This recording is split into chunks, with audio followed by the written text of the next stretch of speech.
You've got some nerve to stand up to me. I'll show you just how different we are, since you're such a fool. Please, stop. Before I knew it, my mother-in-law, Sandra, was laughing while cutting up my clothes that were really special to me. She then threw them onto the floor. That was a gift from my late mother. Oh my God. My name is Luna, and I'm a 30-year-old housewife. I met my husband, Nick, through some university friends. We first met when my friends and I were out for drinks, and one of them invited him to join us. After that, he asked me out a few times, and we eventually started dating. We got married and were happy together.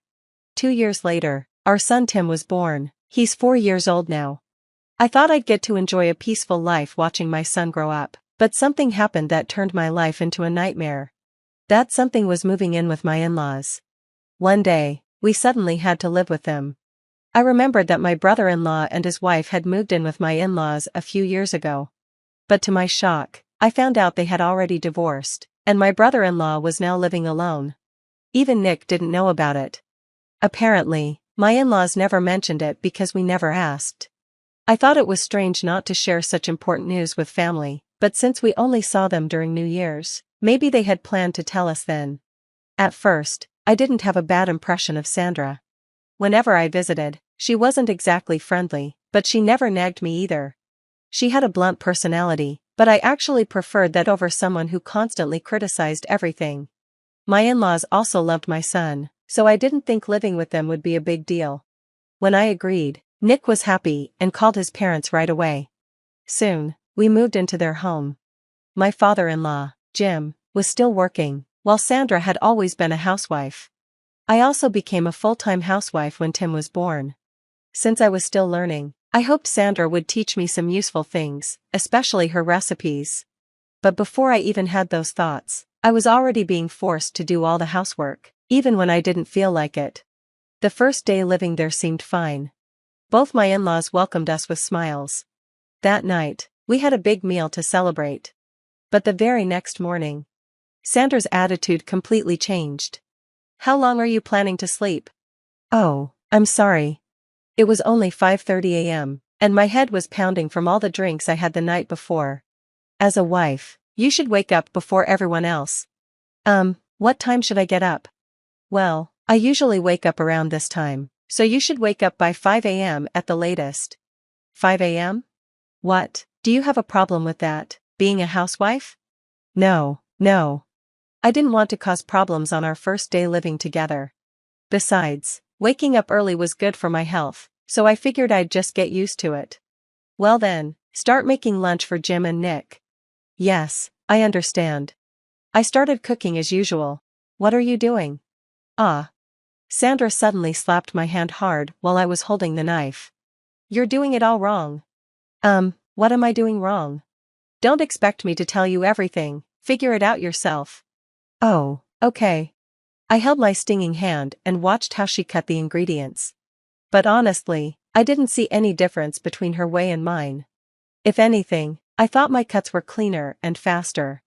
But that didn't matter, because from that day on, Sandra's bullying never stopped. Sandra would get angry at me over the smallest things, how I cleaned the house, how I seasoned the food, how I sat, or even the pattern on my socks. Her anger was unpredictable, like a volcano that could erupt at any moment. I was terrified. Every day, I walked on eggshells, trying not to upset her. It was so stressful that I finally told my husband about it. But he completely missed the point. Mom is just trying to help you, you should be grateful. No matter how much I explained, he wouldn't listen. He thought I was just complaining. At some point, I started to bottle up my feelings. I convinced myself that if I just endured it, things would be fine. If I stayed quiet, the house would stay peaceful. All I had to do was be patient. 3 years passed like this. Sandra kept bullying me, but since I always apologized, she wasn't as harsh as before. But then, something terrible happened. Something I never expected. It happened in the living room when my son, Tim, was with Sandra and me. Tim wanted to watch a cartoon and asked Sandra if he could change the channel. But Sandra refused because she was watching her show. Tim frowned slightly but said, "Okay." Sandra didn't let it go. Hey, Tim, what was that face you just made? Huh? You frowned, didn't you? Then she said something shocking. I am the second highest authority in this house after my husband, Jim. You and your mother are the lowest. You are in the weakest position, so how dare you frown at me? Tim started crying. You're a boy, and you're crying? How pathetic. I'll teach you a lesson. She raised her hand to slap him. Stop, please stop. I pushed Sandra away. You dare lay a hand on Tim? Sandra looked shocked for a moment. Then her face turned red with rage. Do you realize what you've just done? She stormed off. A few moments later, she returned, holding my clothes and a pair of scissors. A terrible feeling washed over me.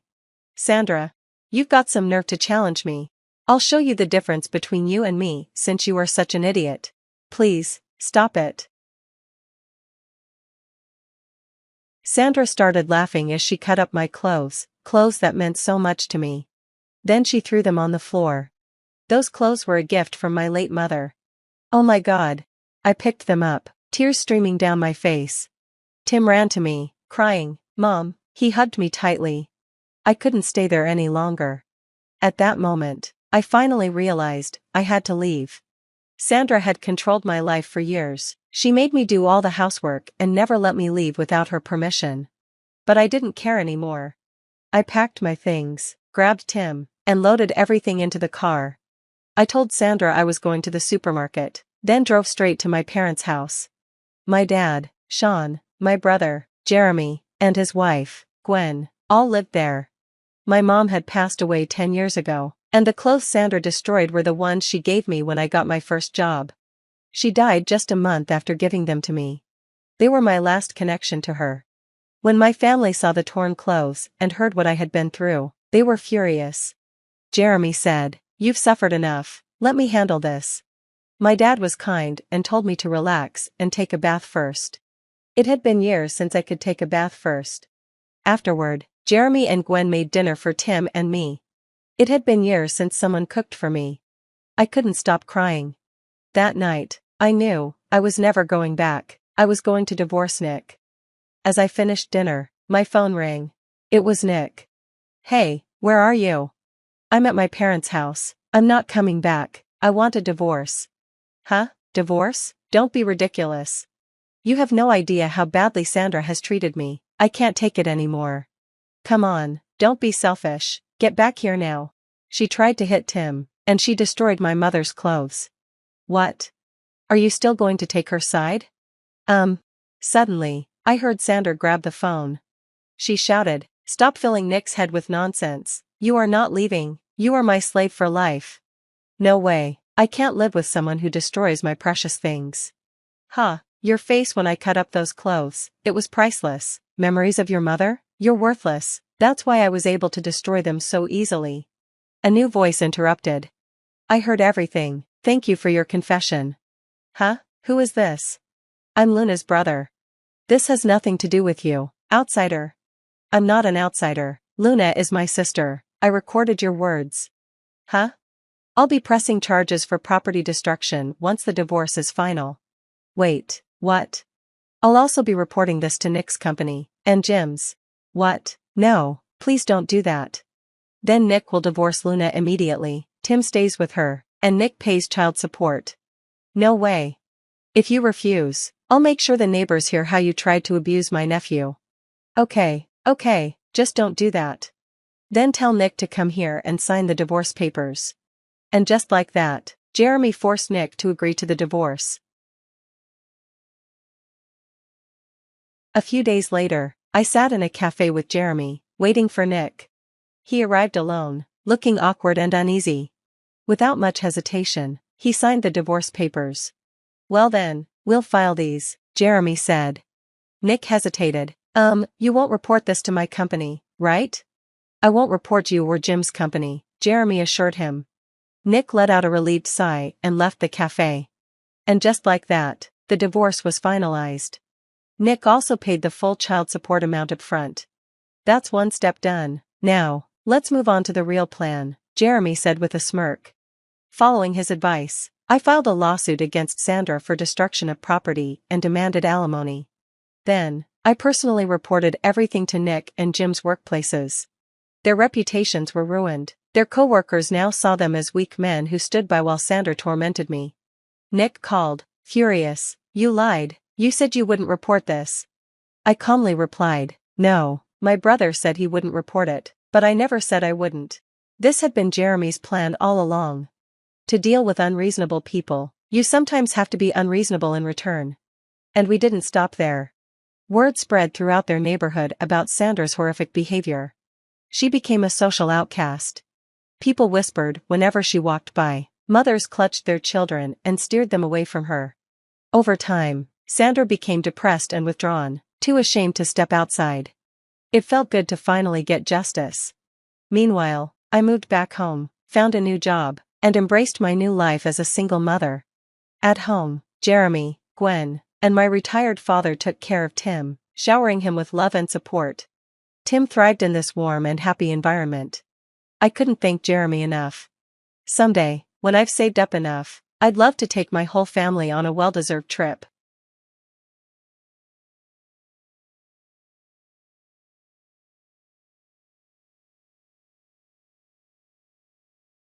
Oh no, the important passport is being washed away. You better pick it up quickly, shouldn't you? Huh? When I checked the contents of my bag, I couldn't find my passport. It's important, so I was taking good care of it, but it's not on purpose, you know? What? When I got angry at my mother-in-law's attitude, I could hear my husband's laughter from next door. "It's good you enjoyed it so much, Mom. It's your own fault for not managing yourself. Reflect and search for it yourself. I'm going back to America tomorrow, so good luck." The trip to Rome was supposed to end without incident. So, if that's how you feel, I swear I'll get back at you. Enjoy it for now. Goodbye. It was meant to be a special honeymoon. But I'm the only one left feeling out of place. If your mom means that much to you, why not take a world trip just for the two of you? At 26, this will likely become a dark history for me, and I bowed my head on the spot. My name is Ira. Born in the snowy region, I was named for my snow-like beauty. I like the origin of my name and strive to achieve delicate beauty like snow. Working hard on skincare to live up to my name. Attracted by my name, my husband, Aaron, found me through people and approached me, saying, "You are as beautiful as your name." We work at the same company, but in different departments and didn't know each other. His name was also given by his mother, and he was embarrassed by how ordinary it was. But I was drawn to his shy smile. He is smart and good-looking, and always tops in performance. He has a cheesy side, but he is the object of admiration among female employees. Aaron's mother had him at 18, and at 49, she is still young. She prefers wearing revealing clothes like miniskirts. Initially surprised, I found her easy to talk to, and it didn't take long to get along. He proposed dating with marriage in mind, and we registered our marriage 6 months later. Everyone blessed us, and I thought we would have a happy life. But his and his mother's attitudes changed dramatically.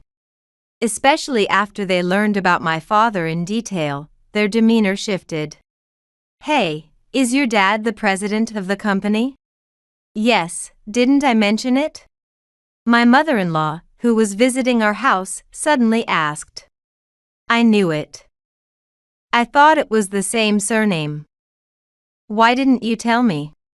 You didn't even mention it when greeting or talking about work. So I thought it was some shady business. I just didn't get a chance to tell because you were talking so much.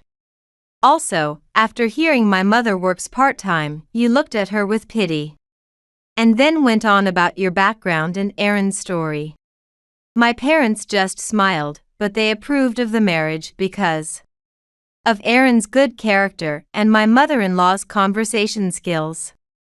However, there wasn't much chance to talk, and they didn't ask much. You really shouldn't be keeping secrets about your parents, that's not right. I wasn't hiding it, I'm sorry. Indeed, I should have told someone like Aaron, and thinking this, he said. So, I will become the heir to the company now. Finally, a place where I can live up to my name. Marrying Ira was really the best thing. Wait, that's not sure yet. Dad hasn't said anything. I hastily denied it, but you are an only daughter.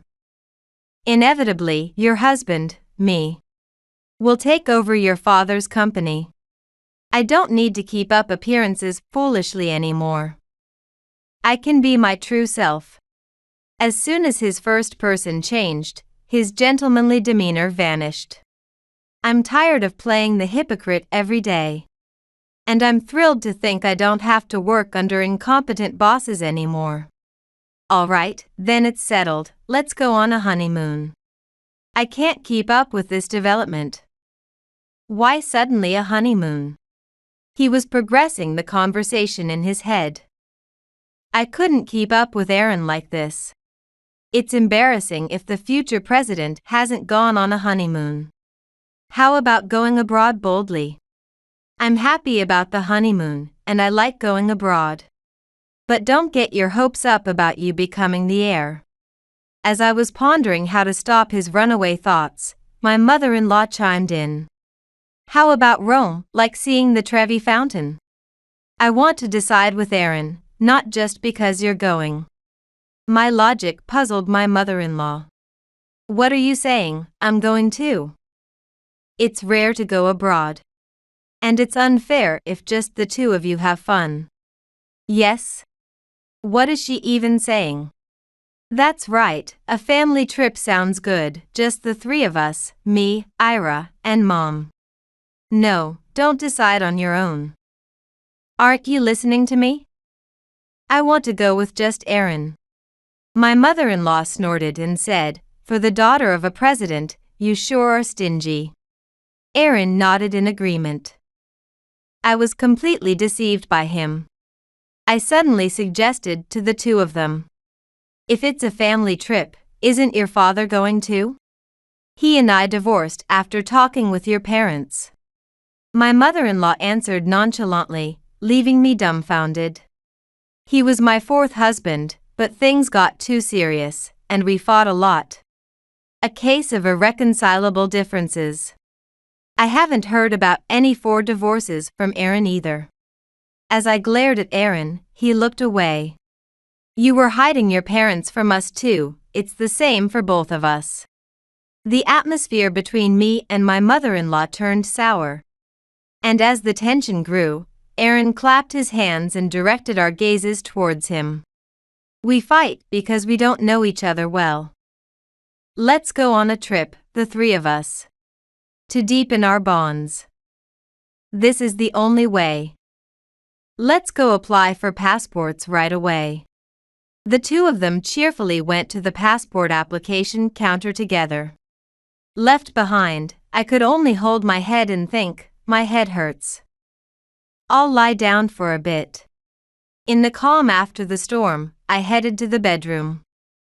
On the day of the trip, I drove with Aaron to his mother's house.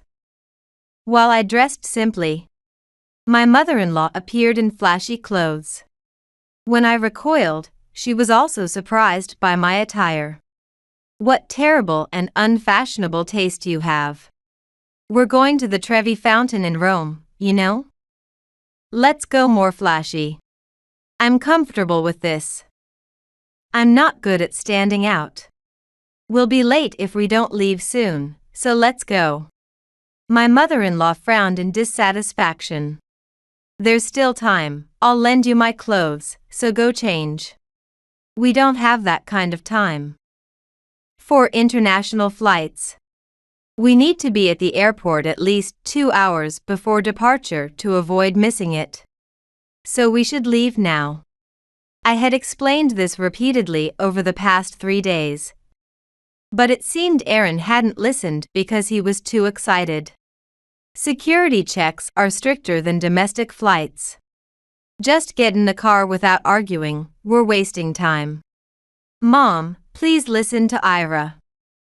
If we have extra time, we can look at the souvenir section. With Aaron's intervention, my mother-in-law reluctantly agreed. We managed to complete the boarding procedures smoothly and departed for Rome. We made it to the destination, but the real challenge was just beginning. Since I could speak Italian, I was always worn out playing translator for my mother-in-law and Aaron. It felt like I was both a tour guide and a helper at the same time. Ira, can you take us to this shop here? I was always glued to my smartphone, constantly looking up directions. That shop seems to be a bit far. There are various other shops and tourist spots along the way, so why don't we stop by those on the way? I wanted to go right away. My mother-in-law would start complaining whenever things didn't go her way. Initially, she had insisted on letting her plan everything, but in reality, she had no plan and only chose the places she wanted to visit, with Aaron tagging along like a devoted lover. It was the worst trip ever. I was tasked with interpreting everywhere we went and handling all payments. Prepare a lot of money since it's a rare trip, and let's spend freely, she had said. When I asked about the budget, I couldn't believe what she told me. Maybe about $10,000 for now. Oh, Ira, could you cover it first? Why should I? It's impossible for me to spend such a large amount alone. So please prepare it yourself. I stated this clearly, but once again, my mother-in-law wouldn't listen. How could common folks like us have that kind of money? You're a president's daughter, so spending that much shouldn't be a problem for you. Aaron, completely under his mother's influence, just nodded. This déjà vu, I really wanted it to stop. Eventually, I ended up paying for everything. And these two enjoyed the trip without any worries. Influenced by a certain cartoon, we visited the Colosseum, ate squid ink pasta, and even took manga-specific poses for photos at the Rialto Bridge. For me, this family trip had turned into a pilgrimage.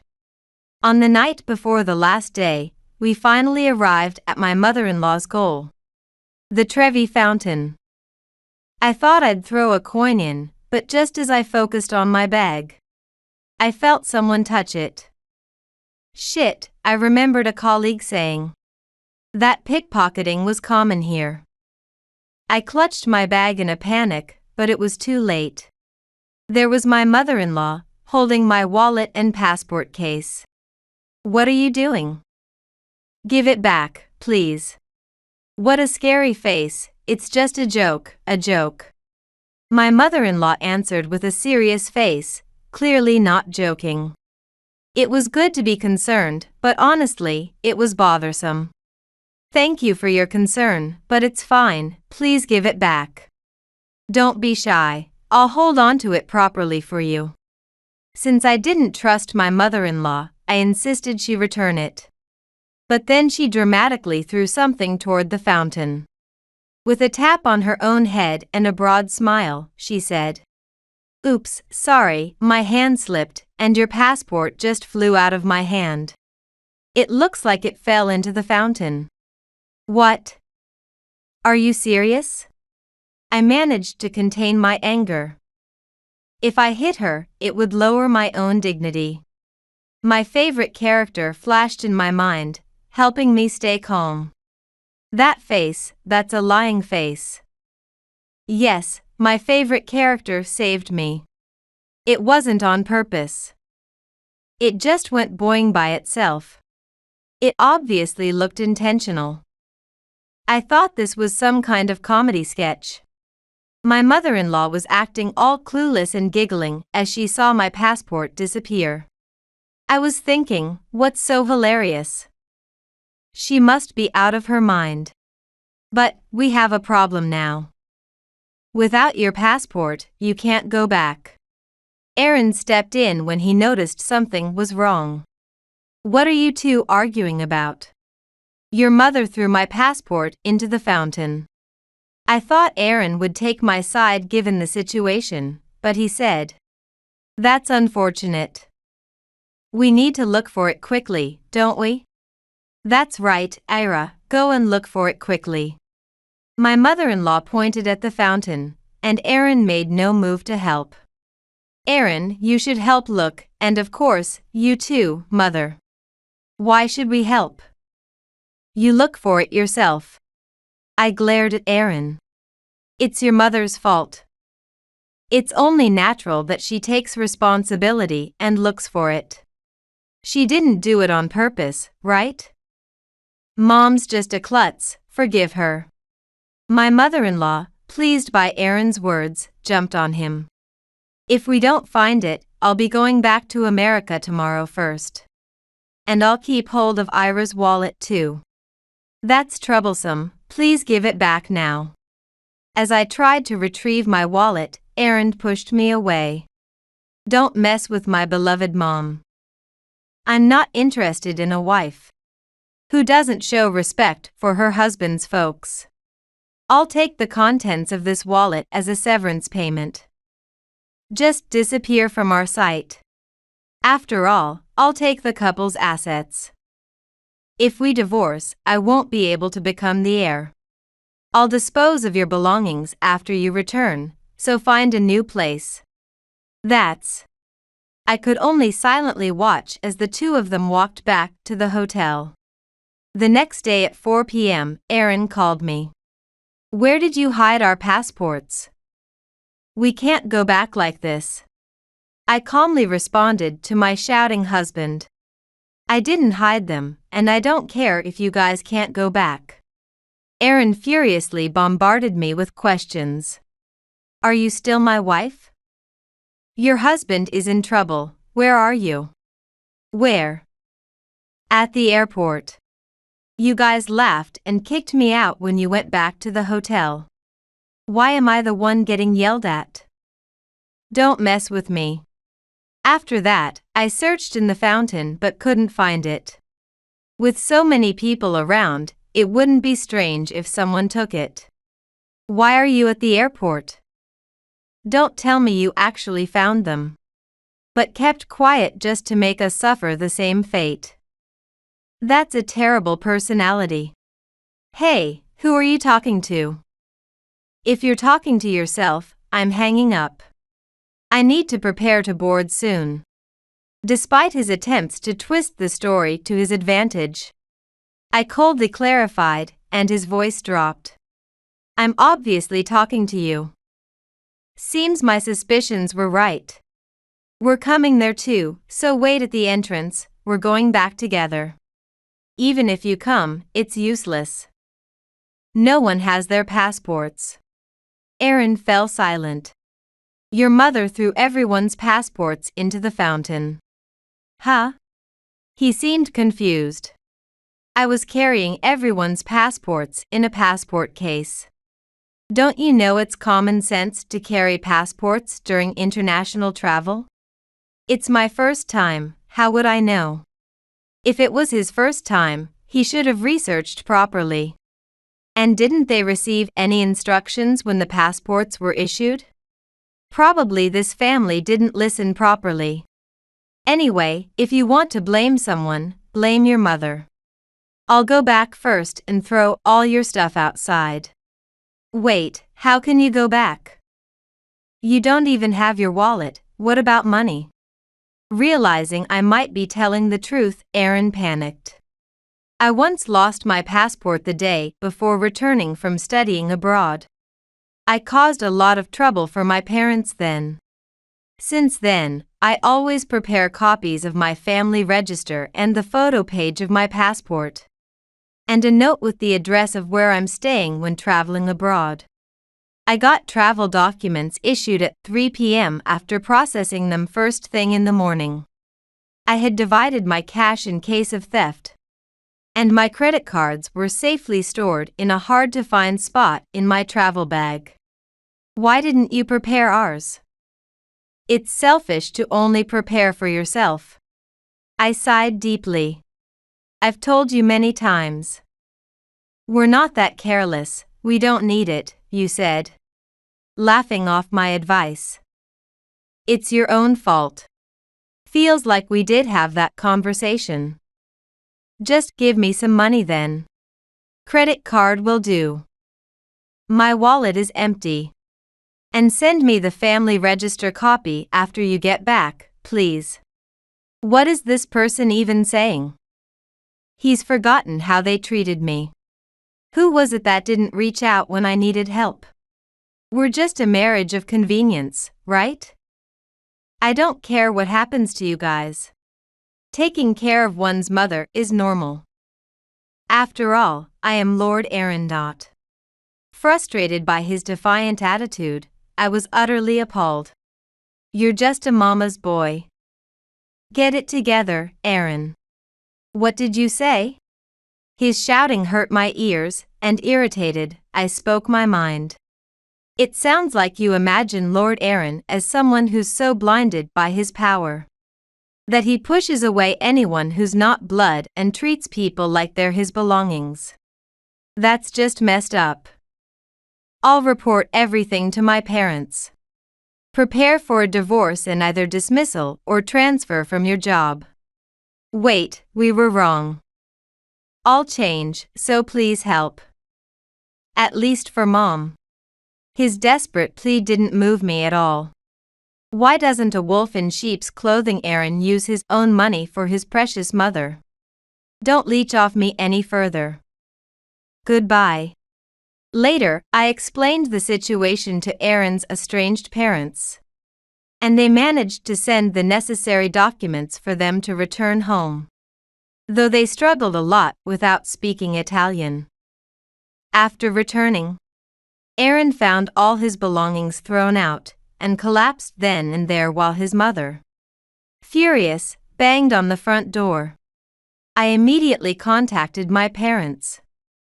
About 20 minutes later, they arrived and started lecturing them. Given the neighbors' eyes, I let them in. And it was like a scene from hell. Aaron and his mother had apologized deeply. My parents, having seen his true nature, demanded a divorce on the spot and made him sign the divorce papers. They also charged him with the travel expenses of $10,000 I had paid, plus an additional $5,000 for compensation for the harassment. Aaron avoided dismissal but was transferred to a subsidiary, cutting off his path to the elite. His mother, unable to give up, kept showing up daily at my house trying to reconcile with me and Aaron.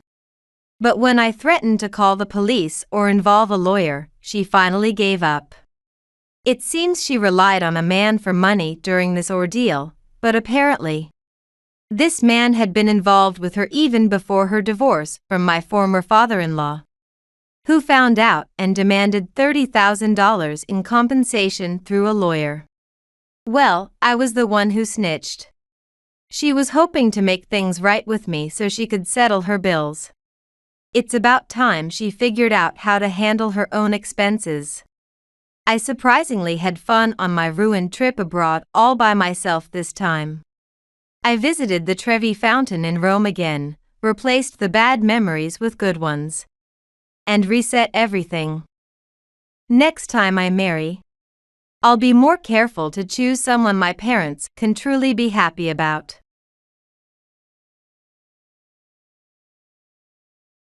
You have no home to return to, no parents to devote yourself to. And yet you dare sleep soundly while leaving your father-in-law's funeral for me to handle. Who do you think married you, you ungrateful wretch? My mother-in-law, looking like a demon, confronted me. So, I've already explained that I couldn't go out. Do you realize how long I've been taking care of a naive person like you? Ned, you should divorce such a woman soon. My mother-in-law said this to my husband Ned by my side. I understand. I never thought we would say goodbye this way. But thank you for everything. My name is Sandra, and I turned 45 this year. My parents died when I was young. Now, I live with my husband Ned, whom I married at the age of 35. His parents' house is about a 10-minute drive away, and it has become my routine to stop by there after work every day to take care of my father-in-law. The family consists of my father-in-law, mother-in-law, and my brother-in-law Tony. However, my mother-in-law is busy with her leisure activities, and Tony is busy with his sales job, so no one at their home takes care of my father-in-law. That's why, as a caregiver, I was chosen to look after him during a family meeting without me. Ned tried to protect me until the end, confronting my mother-in-law and Tony. However, they tried to force Ned to live with my father-in-law. Then, I suggested that I could visit their home to help, and we managed to avoid living together. Ned also helps take care of him on his days off. My father-in-law became bedridden due to illness. On the first day of taking care of him, my mother-in-law said, "From today, please take good care of him. His room is on the second floor, and you can use anything in the house as you like." I greeted my mother-in-law and went to my father-in-law's room on the second floor. I felt something was off. Most people set up a room on the first floor for home care, but his room was on the second floor, and there was a foul smell even before entering the room. I bravely opened the door, but it was not in a state for care. Diapers used by my father-in-law were scattered around, and he seemed to have not been properly taken care of. The clothes he was wearing smelled as if they had been worn for days. I couldn't believe they would leave him in such a condition. I brought a broom and dustpan and finished cleaning while taking care of my father-in-law. He thanked me many times. It was hard, but seeing his happy face made all the fatigue go away. When I went downstairs, my mother-in-law was there. As I was about to leave, she said, "What's for dinner tonight?" It's been a while since we didn't need to eat out. She was asking me to prepare meals for their home, not just provide care. Surprised, I looked at her, and she continued, "Or is it okay if your father-in-law suffers while you're not here?" Was she implying that she would harm my father-in-law if I didn't obey? She looked at me with a malicious gaze. I wanted to fight back, but remembering my father-in-law earlier, I thought it best to endure for his sake. So, I said to her, "If I do the housework, you won't do anything to my father-in-law, right?" She seemed very pleased and said, "Of course. Now, please clean the rest of the rooms on the second floor. After that, cook dinner." "Thank you. And take care of Coco too." Coco is a cat that my mother-in-law adores. From then on, I took care of the housework at their home in addition to taking care of my father-in-law. Coco was relaxing in her favorite spot. I prepared her litter and food. And finally, my mother-in-law allowed me to go home. She warned me as I left, "Think carefully about what would happen to your father-in-law if you tell Ned about today." It was very late when I left their house, and Ned had already returned home. Then, Ned said to me, "From now on, your return will be late because of taking care of my father, right? If so, I'll start cooking dinner from today. So Sandra, please take care of my father." One day, on his day off, Tony said to me, "Sandra, your cooking is always the same, and I'm a bit tired of it." I felt like a free housemaid. For several years, I took care of my father-in-law alone. He repeatedly thanked me for taking care of him. Tony didn't involve himself at all with my father-in-law. Instead, he would ask my mother-in-law, "Can you give me about $1,000 today?" And she would comply, saying, "Sure, Tony." You're an adult, so you should spend that much. A few days later, my father-in-law passed away. I had discussed the funeral with my mother-in-law and Tony before he died. But both had the same response. My mother-in-law said, "Just burial is fine for him. It's a waste to spend money on a standard funeral." And Tony, who was watching TV, said, "I'll use that inheritance to go on a trip with the girl I'm targeting." However, Ned and I wanted to have a funeral for my father-in-law. We discussed it the day he died and decided on the funeral company. But that night I developed a high fever. I thought it was from the shock. But at the hospital, it was confirmed that I had COVID-19. We did what we could in advance, and Ned helped too. Considering public opinion, we asked my mother-in-law to serve as the chief mourner at the funeral. Even then, she said, "A funeral for him? What a waste. Who's going to pay for it? I won't be taking it out of the inheritance," to which I responded, "We don't need the inheritance from my father-in-law. We'll cover the funeral expenses. So please don't worry." Hearing this, my mother-in-law, realizing it wouldn't cost her anything, seemed very pleased and said, "Well, if that's the case, make sure you don't bill us later." Ned apologized, saying, "It's Dad's funeral, so I'll pay. I'm sorry to always be a burden on you, Sandra," but I told him, "Don't worry. I want to see him off too." However, due to COVID-19, not only was my father-in-law's funeral delayed, but I also couldn't leave the house for several days, leaving the rest to my mother-in-law and Tony. Fortunately, since Ned had been away on a business trip for about 2 weeks, there was no risk of transmission from me. But he had to go straight from the airport to the funeral. I heard from Ned that my mother-in-law had managed the funeral smoothly. After recovering from COVID-19, I visited their home with Ned. I apologized to my mother-in-law for not being able to attend the funeral, and asked if I could see my father-in-law's room. She responded kindly, different from her usual self, perhaps because Ned was there. "Don't worry about it. By the way, there's something in my husband's room I want to show Ned. Sandra, come with me, and Ned, please wait here." When we went upstairs, I deeply regretted not being able to fully take care of my father-in-law until the end and paused. Snapping back to reality, I looked up to find my mother-in-law with a demonic expression yelling, "After all the trouble I went through at the funeral, why are you so carefree?" and suddenly pushed me, causing me to tumble down the stairs. She continued, "You have no home or parents to devote to. Yet who do you think married you, you ungrateful wretch?" However, she noticed Coco, her beloved cat, was behind me and screamed, "Coco, it's dangerous. Get away from there," but I fell on Coco.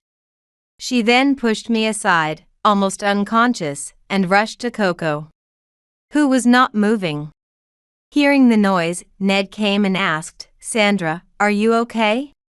That's all I remember before losing consciousness. Apparently, Ned carried me to the hospital. The next day, after regaining consciousness, I was told I needed to stay in the hospital for a week for further tests. During his visits, Ned, believing my mother-in-law's words, said, "Mom told me you missed a step on the stairs." I was conflicted about telling Ned that my mother-in-law had pushed me. After successfully passing all tests, I was discharged.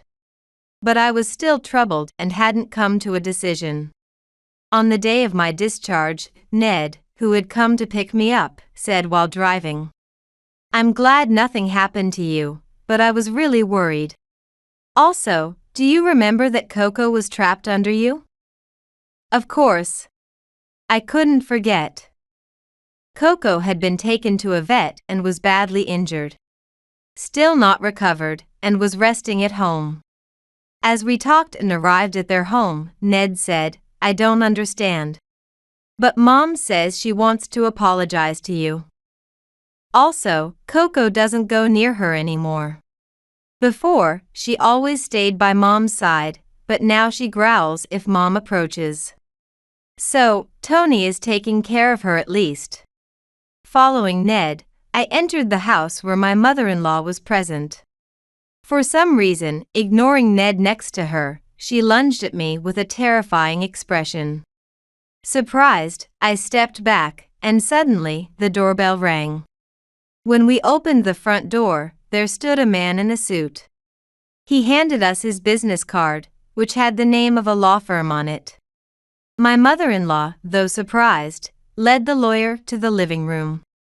There, the lawyer, my mother-in-law, Tony, Ned, and I sat down. The lawyer began, "Nice to meet you. I was requested by your father to discuss the inheritance with the family after his passing. First, regarding the inheritance. It has been decided that all of it will go to Ned. Several properties have already been transferred to Ned's name." He stated matter-of-factly as he read from my father-in-law's will. We were shocked as we had never heard such a thing from my father-in-law. According to the lawyer, my father-in-law's properties were very valuable, totaling a 7-figure inheritance. My mother-in-law and Tony had been looking forward to the inheritance, but their faces turned pale the moment they heard that Ned would inherit everything. The lawyer continued. "Until a few years ago, he was planning to distribute the inheritance equally among you, including his wife and son. However, over the past 2 years, he became aware of the squandering by his wife and son, and decided to leave his assets to Ned, whom he could trust.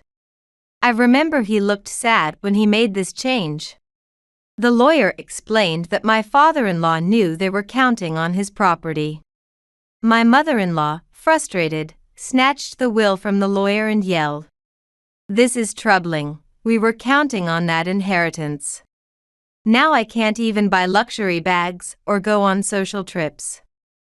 My reputation will be ruined. You must be a fake lawyer, right?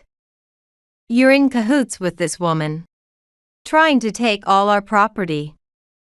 "I won't fall for that," and Tony chimed in.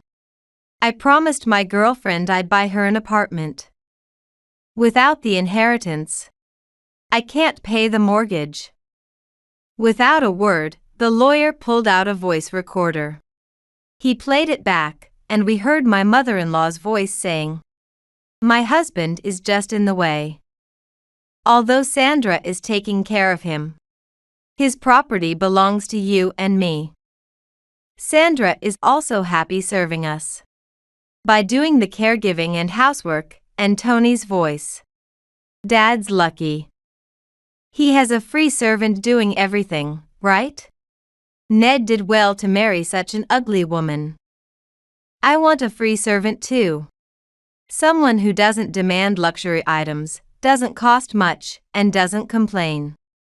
Ned looked at me in shock and said, "Sandra, why didn't you tell me? If I had known you were going through this, I would have stopped you from coming here long ago." "Mom, to think you felt this way about Dad and Sandra. Honestly, I don't even want to think of you as a parent. The attack on Sandra earlier, that was because you thought she would tell me, right?" To this, my mother-in-law retorted, "It's all Sandra's fault. She deceived my husband and you, and even hurt Coco. Despite my hardships at the funeral, the relatives only praise her. Who does she think she is, not even attending the funeral? And now, she's scheming with the lawyer to monopolize his estate. Wake up, Ned. Come here, Coco." However, Coco hissed at my mother-in-law from beside me. "Coco, what's wrong?" Mama's here, why are you acting like this? It seemed my mother-in-law was deeply saddened by Coco's behavior. I've been the one taking care of Coco all along. She prefers those who care for her. And remember, I explained that I couldn't go out because of COVID, I said. My mother-in-law glared at me and said to Ned, who was by my side, "You see how naive she is? You should divorce her soon." I understand. I never thought we'd say goodbye like this. But thank you for everything, Ned replied. Hearing this, my mother-in-law had a triumphant look on her face. Ned continued. Mom, Uncle, and Aunt know how well Sandra has been caring for Dad. They even kindly told me they'd help if it got too hard. I thought you and Tony were supporting Sandra, but she kept quiet not to worry me. Since this house is now in my name, you and Tony need to leave. I can't be family with someone who doesn't cherish Sandra. Maybe Coco feels the same. Thus, my mother-in-law was forced to leave the house by her own son, Ned. Encouraged by Ned and Coco, I asked the lawyer, "Can I sue my mother-in-law for everything she's done? Including pushing me down the stairs?" The lawyer, smiling warmly, which was unlike his usual expressionless face, replied, "I've heard about this from your father-in-law. He said if you ever came to him for help, he wanted me to be there for you. So please, rest assured and leave it to me." With ample evidence available, we filed a complaint and submitted medical reports from my fall down the stairs. With the lawyer's help, my mother-in-law had to pay me a significant amount in medical expenses in one lump sum. She tried to take Coco with her when she left, but Coco continued to hiss at her, making it difficult. It seemed more painful for her to part from Coco than being kicked out of the house. We moved out of the apartment we had been living in and into Ned's family home, deciding it was best for Coco to stay in a familiar environment. Ned, using the real estate inherited from his father, rented it out at reasonable rates. The medical fees from my mother-in-law amounted to 6 figures.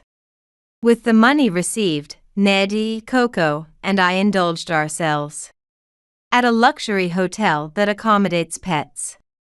Coco's severe injuries healed, and she was livelier than before, jumping high and chasing toys. I turned my father-in-law's memorable room into Coco's room, installing a cat tower and remodeling other parts of the house for a cat tunnel for her. Recently, I heard from relatives that my mother-in-law and Tony are living in a small, old apartment. Tony's reckless spending hasn't changed, and he's unable to pay his rent properly.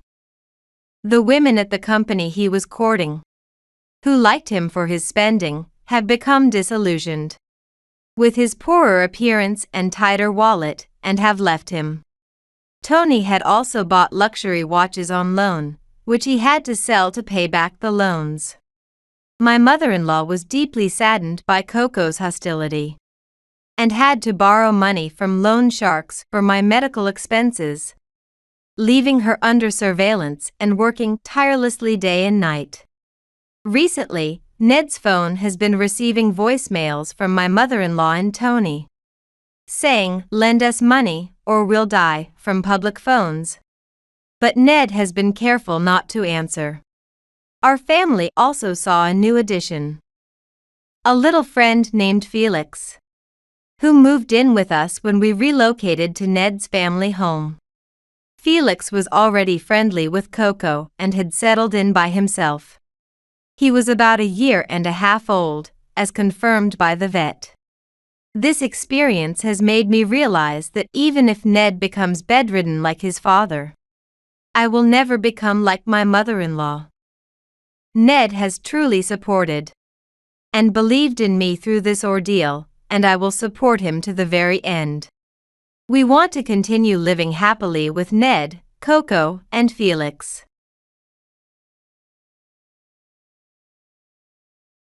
There's nothing scarier than someone who is blissfully unaware. Right now, my house is a scene of chaos. In front of me stand my husband and his mistress, both with smiles plastered across their faces. She's a promising entrepreneur, my husband says with delight, his mistress eagerly chiming in. He's been struggling with our lowly life together. I'm appalled. After all his declarations of love to me, this is the reality. Moreover, my husband doesn't know my true nature. Here's the divorce papers and my husband and his mistress seem drunk on their victory, mocking me. But this is all temporary, because my name is Judy, a 42-year-old housewife who is also engaged in something else. My husband Dan, also the same age, is the ace of the sales department. Dan is kind to me, always praising my cooking and cleaning. Judy, your cooking is delicious. Better than my mother's. It's tasty and well-balanced. Even your cleaning and laundry are nearly perfect. And yet, you're not boastful at all. I really married a great woman, Dan always says, praising me every day. But I know that recently, Dan has been cheating on me. Honestly, I can't stand his theatrical behavior. Despite having a mistress, he's still living at his wife's home. I can't understand his feelings at all. My love for Dan has cooled. But I've heard that divorcing is troublesome, so I continue this facade. One day, Dan suddenly brought his mistress Tiffany to our house. Who is this woman? More sighing than shouting, I asked Dan this. But he flipped the script on me. She's a promising entrepreneur. Tiffany is still in her 20s, but she's capable and her business is thriving.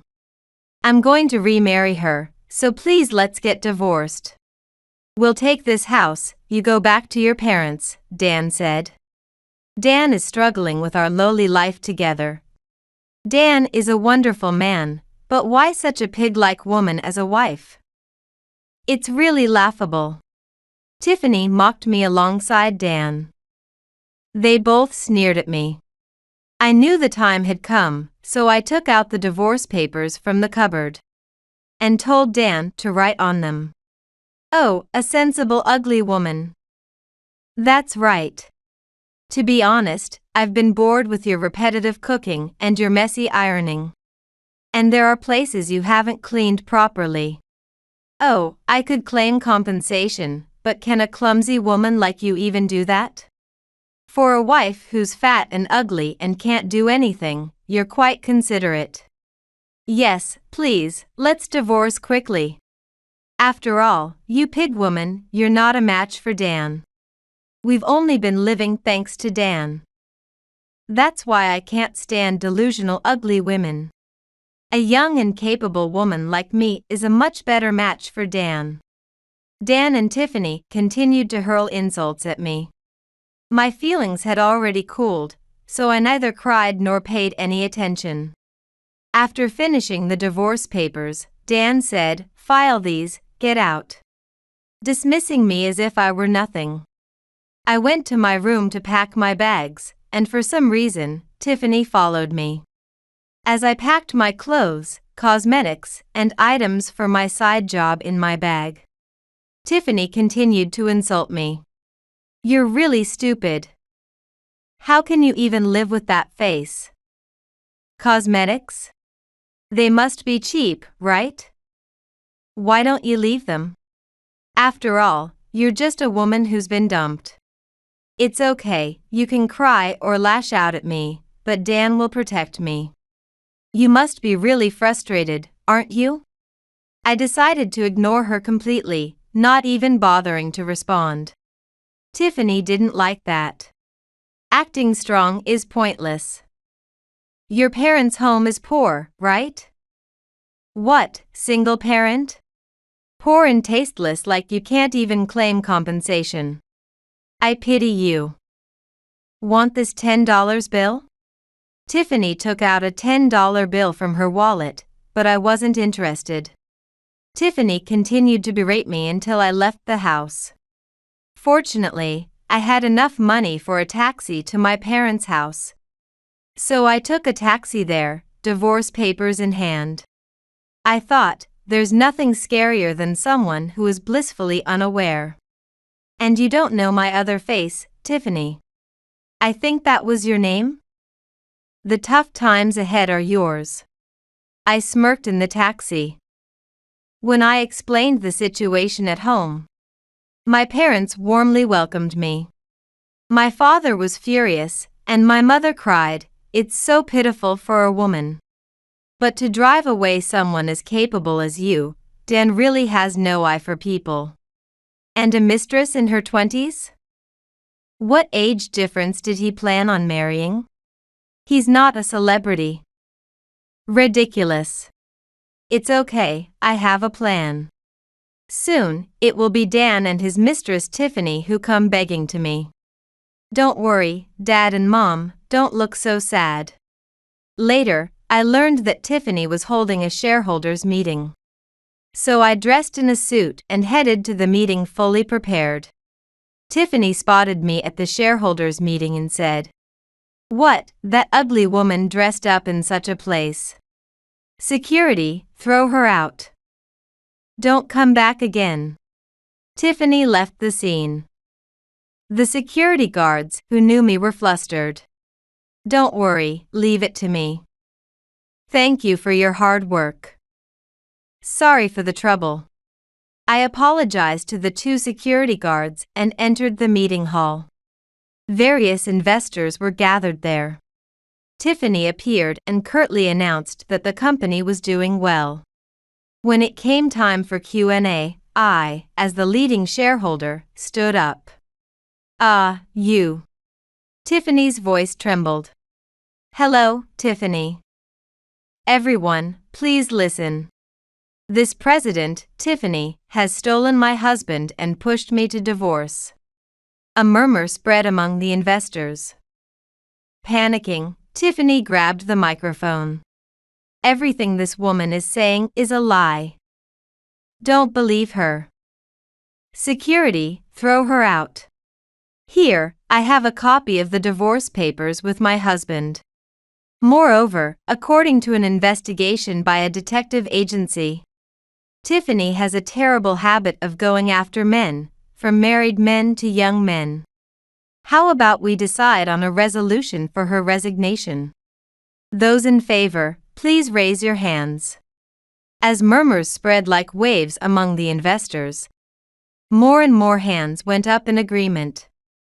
Tiffany watched with a pale face. "Everyone, don't believe this woman." "What are you saying?" shouted one of the investors. "The lady over there, Judy, is a top-notch investor. You're nothing like this trashy female president."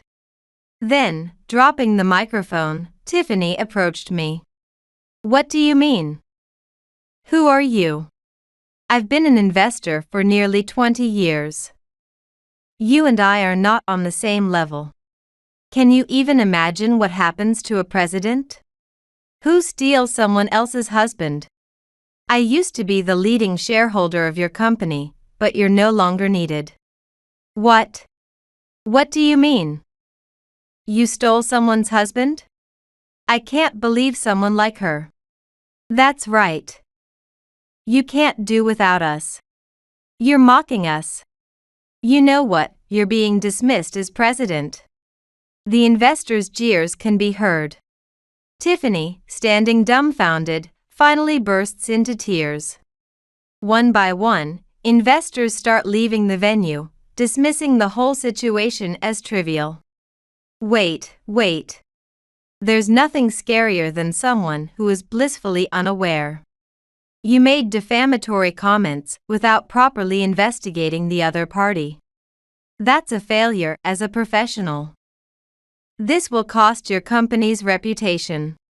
I think your company will go under, but don't take it too hard. It's all because of your own actions." "What did you say?" Tiffany grabbed my arm, but I shook her off. "Maybe you'll be living in debt from now on." but I won't help you even a bit. Do you want this $10 bill? I threw a $10 bill at Tiffany and left the venue.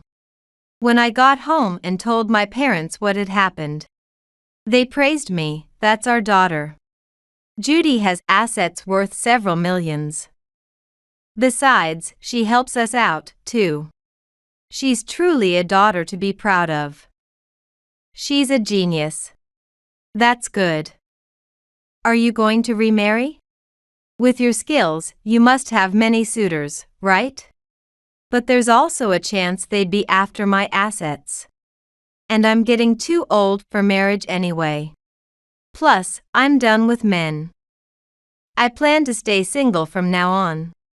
Well, that might be a good idea. Later, I heard that Tiffany's company went bankrupt. Apparently, there were unpaid salaries, and it even made the evening news. Former employees were interviewed. The president was a tyrant of a woman. She would point at female employees in the branches and say, "Make her a regular employee." The harassment was really bad. That's why the turnover rate for part-timers was high. And it always affected the rest of the staff.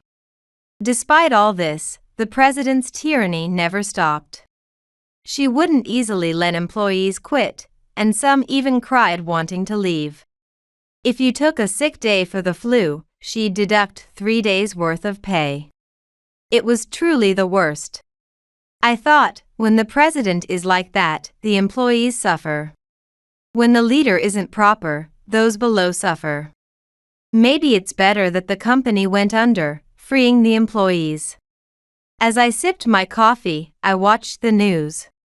A few days later, as I expected, my former in-laws came to my house and apologized. Our son has. I'm really sorry. Judy did nothing wrong. It's all our son's fault. We're truly sorry. Judy, we're sorry. That stupid son of ours having an affair. Ridiculous. Judy, we're so sorry. Judy? Dan? And there was Dan, whom I had divorced. Mom, Dad, why are you apologizing to Judy? This stupid son. Having an affair. Judy, you know, she was supporting our living expenses every month. Huh? Dan. You could do that. After you left us in the lurch. Do you realize how much Judy has helped us? Because of you, we're in dire straits now. We have to work at this age. Dan was taken aback. Yes, I never told him about this. His parents had done something he feared, nonchalantly. But I had no intention of going back.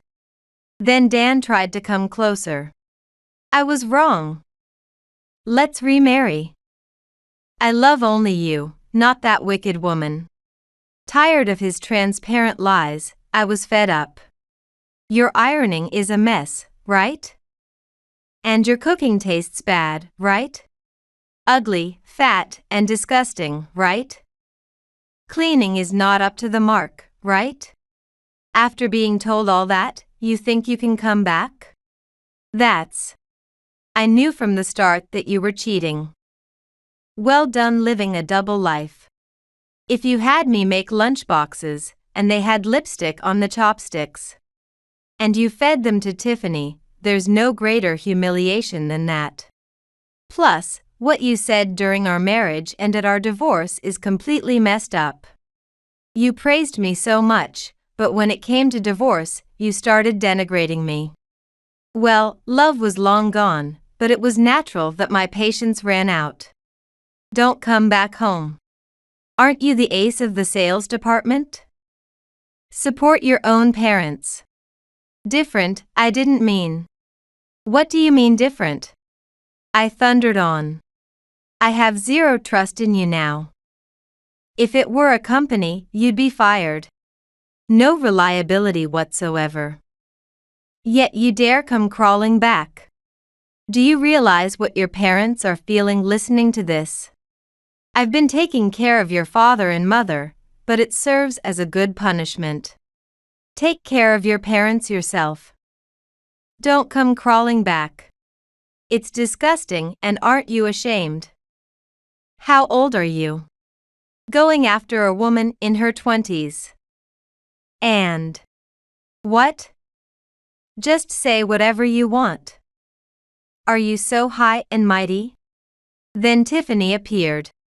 Tiffany, wait a moment. Dan tried to stop her, but Tiffany barked back. What? You dump me and try to get back with this woman. Look, ugly wife. Because of you, the company went bankrupt. Couldn't pay the employees, and now labor standards? Ah, you seem educated but lacking in social skills, I taunted the mistress. Tiffany's face turned red with anger. What did you say? I've led the company this far. Employees left because of you. Whose fault is that? You're just jealous of my success. Interfering and taking away the company and employees. And now you're trying to take Dan too. Greedy woman. Thief. Good for nothing. The weaker ones bark the most, don't they? What? I stay calm and rile up Tiffany. After all, it was on the news. Who was the one doing terrible things to the employees? Just because you're the president doesn't mean you can say whatever you want without distinguishing right from wrong. That's why employees, even part-timers, leave. Just wait. What? Trying to escape? Even if I'm inside the house, I'm still here. It's not running away, you ugly woman. Tiffany screeches shrilly. Dan and his parents stand there dumbfounded. I come back and hand them a couple of papers. Here, these are the papers for the compensation claim. Make sure to pay it monthly. Well, if the company has collapsed, we'll have to rely on Dan's salary from his sales job. I think you'll be living in poverty from now on, but do your best. And don't come here again. If you do, I'll call the police. Dan's eyes widen. This much money every month. But Judy, we were married. How can you treat me like this, huh? Reduce the amount, please. I'll do anything. I beg you. If you'll do anything, then pay that amount in compensation. You said you'd do anything, right? So, pay up. This is too much. Don't joke. You ugly thing.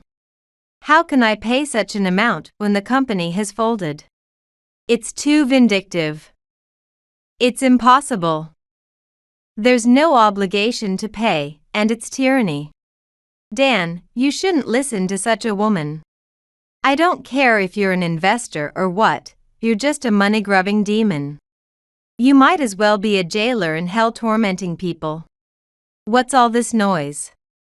At that moment, my father appears at the entrance. Apparently, Tiffany's loud commotion made him come to see what was happening. Dan, I'm disappointed in you. Just go home. And don't involve yourself with my daughter anymore. I don't want to call someone as irresponsible as you a relative. And you must be the Mistress Tiffany, right? Marrying at your age after stealing someone's husband. What would your parents think if they heard about it? Just go home. You're probably after my daughter's assets, right? My daughter worked hard to get here. To disregard that effort and say you can't pay compensation? Aren't you adults who understand what you've done? What, old man? You come out and preach when we are talking. I was robbed of everything by this woman. And yet, you're siding with the devil because you're her father. Father, let's call the police. That sounds good. Police. When I suggest it, Dan's parents pale. We'll leave. We'll discipline our son Dan, so please, not the police. Dan, we're leaving. I never thought you were such a foolish man. I thought we could enjoy our retirement without having to exploit our parents. No. This isn't what was supposed to happen. I did nothing wrong. Dan. Pulled away by his father, Dan and his parents leave. Tiffany looks lost, glaring at me, but I'm not afraid. Ugly women have their ways, right, miss? Just go home. Or do you want me to call the police? Ugh. Glaring at me, Tiffany leaves our property and disappears somewhere. I hope she never comes back. Father, thank you. You really helped. It's because of you that your mother and I are okay. It's only natural I do this. By the way, where did you learn about money management? A friend was doing it, and it looked interesting, so I taught myself. I never thought it would come in handy like this. Since then, I haven't been involved with Dan and Tiffany. However, I still hear about them through my investor friends. It turns out that Dan's scandals of seduction and infidelity were discovered by his company. And they scolded him for jeopardizing their trust. He wasn't demoted or fired because the company valued his skills. However, rumors about Dan spread throughout the company. And he ended up having to leave due to isolation. There were talks of him being transferred to the northern branch. And although he was still demanded to pay compensation, it was humiliating for him to have to leave a company where he had contributed so much. Tiffany was in the same boat. Tiffany, burdened with a huge debt, apparently turned to loan sharks. And is now living a life on the run from debt collectors. I thought, a life in decline, truly a downfall. I wonder how they plan to pay the compensation. It's clear they'll probably default. Well, I hope they don't do anything stupid. One evening, a news segment on shady part-time jobs was aired. Hearing about shady part-time jobs disgusts me because ultimately, the people who act as the executors are the ones who get the least money, while those who give the orders take the majority. The executors risk getting caught for just a few hundreds of dollars. I thought, if it were me, I'd invest. I'd diligently save by investing and enjoy watching my stocks increase. After all, it's better to work a part-time job for a few hundreds of dollars than commit a crime for the same amount. Shady jobs are just a waste, a total waste. Speaking of which, these two haven't paid their compensation. It's kind of frustrating if it stays this way. I then had a detective agency check on the current lives of Dan and Tiffany. An unexpected report came back. Dan had apparently picked up a winning lottery ticket, netting him hundreds of thousands of dollars. Yet he was defaulting on compensation. Angered, I hired a lawyer to collect the payments. Perhaps due to the lawyer's effectiveness, Dan started paying compensation the following month. As for Tiffany, she became a mistress to another company president and now seems to have money. I collected from Tiffany using the same method as with Dan. Surprised by the sudden lawyer, Tiffany also started paying compensation the next month. Well, how long their lifestyle will last, I don't know. Because I've sworn to get back at Tiffany. My face is well known among the president's circles. I advised a president who had taken Tiffany as a mistress that Tiffany was involved with loan sharks and being chased, so it would be better to drive her out. 2 days later, Tiffany showed up at my parents' house. You instigated this, didn't you? How could you? I was about to become the president's wife. You lowest of women. Oh really? What are you talking about? I played dumb, but Tiffany's anger did not subside. I managed to become the president's mistress because of you, and now it's all ruined. I could have had a good life. You tattled, didn't you?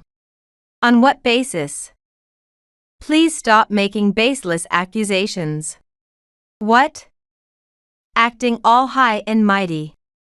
Do you know what I had to endure to get close to that perverted president? He likes SM, so I had to endure all that. Shall I tell you everything that happened? It was really tough. You're like a vine of a plant. What? Why are you saying that all of a sudden? After all, it's sad that you can't live without relying on others' strength. But really, you liked the SM play, didn't you? That's how you were making a living, right? Such a miserable woman, pitiful, I sympathize. I chuckled deliberately, adding fuel to the fire of Tiffany's anger. Then, Tiffany grabs my shirt front. What do you know about me? My company was interfered with, my position as a mistress was interfered with. And I even resorted to loan sharks. I can't strut around in society anymore. I haven't been sneaking around like you have. Just then, a police car pulls up in front of our house without its siren blaring. Tiffany, who turns around in shock, starts to tremble. Are you Tiffany? There's a matter regarding the under-the-table job. Please come to the police station. I have nothing to do with it. I have nothing to do with it. As Tiffany breaks into tears, a female police officer puts her in the patrol car. And Tiffany is taken away. Since I was there, the police ask me about the situation, and I tell them everything. Was that woman involved in under-the-table jobs? We don't have clear information yet. Thank you for your cooperation. The police leave, and the patrol car drives away without the siren. She probably won't come here again. 2 days later, the noon news reveals that Tiffany was involved in under-the-table jobs. It's scary, isn't it, the under-the-table job incident? It's been happening frequently in Tokyo these days. Do the executors even profit? They only get a few hundreds of dollars, right? It's foolish. I thought, really foolish. After all, the executors only get a few hundreds of dollars. Most of the money goes to the masterminds. I wouldn't want to lead such a life. By the way, Dan's compensation payment is overdue. While I watch the TV in observation, I check my WebBank account for deposits. However, there are no recent deposits from Dan. I thought, if he won the lottery, he should pay off the compensation all at once. Can you really win the lottery with a found ticket? It feels strange. I should hire a detective agency again. I hired a detective agency again to investigate Dan. Surprisingly, it turns out that Dan had forged a winning lottery ticket number and received a large sum of money. Obviously, the police are involved. Apparently, Dan had forged a high-value winning number on a lottery ticket he found. Later, the real lottery ticket owner appeared, and the Lottery Association filed a complaint with the police. Basically, Dan had deceived his way to getting several hundreds of thousands of dollars. I thought, what are you doing? If only you had stayed at the company, even if it was difficult. Dan and Tiffany seem to have divorced already, but what a pair. The police investigation seems to be concluded, and Dan's case has come to light. Wow, whether he's smart or stupid. Can you really forge a lottery ticket number that easily? He used to be the ace of the sales department, right? It's the end of the world, isn't it? To have such incidents spread. I thought, really, Dan, what are you doing? Your parents are working hard, and you're trying to make easy money. You know, it's more interesting to earn money through hard work. You were the sales department's ace, yet you didn't realize that it's easy to stray in life.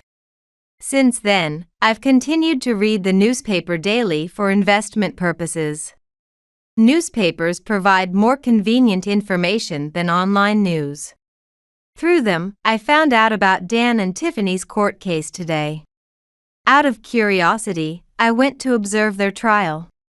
In Tiffany's trial, although she claimed she became obsessed with money because she grew up in poverty, the prosecution brought up her involvement in under-the-table jobs and firmly labeled it malicious. Tiffany was sentenced to several years in prison. I'm not to blame. Society, which made me do this, is to blame. I'm not guilty. Tiffany's screams did not sway the judge, and her defense's appeal was denied. In Dan's trial, the forgery amount was so large that the prosecution also described it as extremely malicious. Dan's defense seemed troubled. Dan was also sentenced to several years in prison. He just hung his head upon hearing this. This ends my married life completely. I thought to myself that there's no way I could reconsider things with Dan. But going to prison put a real end to my chapter with him. I even think, serve you right. When I get home, my parents come to the entrance. How did it go? Did they both get prison time? I tell them everything I saw from the spectator seat in court. My parents are satisfied. That's divine retribution, isn't it? After all they did to Judy. Such a punishment is only natural.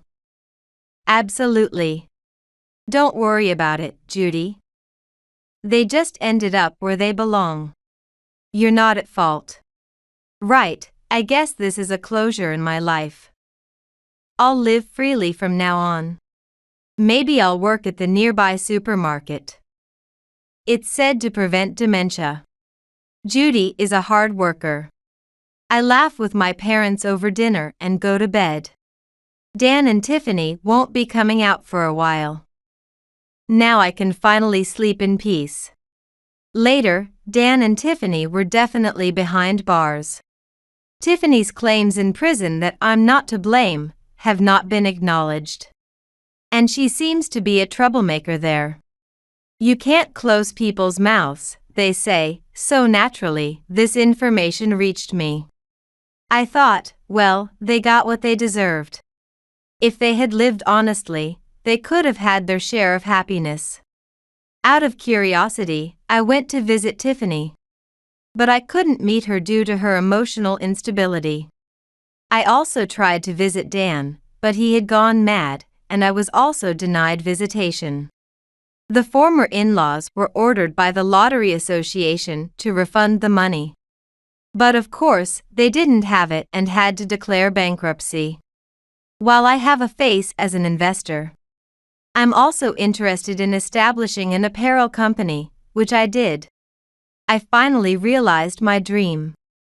Now, as a successful female president, I'm sought after for television appearances. I often listen to my subordinates and peers. And with my naturally strong information gathering skills, I anticipate the times, making my brand explosively popular. And in my 40s, I managed to remarry. We agreed not to have children, and he's another apparel company president, making him a good business partner. He accepted my past without any special comments. Thus, I found happiness. Will pass on your grandpa's pigsty to you. After my beloved grandpa passed away, all his inheritance was taken by my parents and my sister. That's when they made that suggestion to me. Thank you.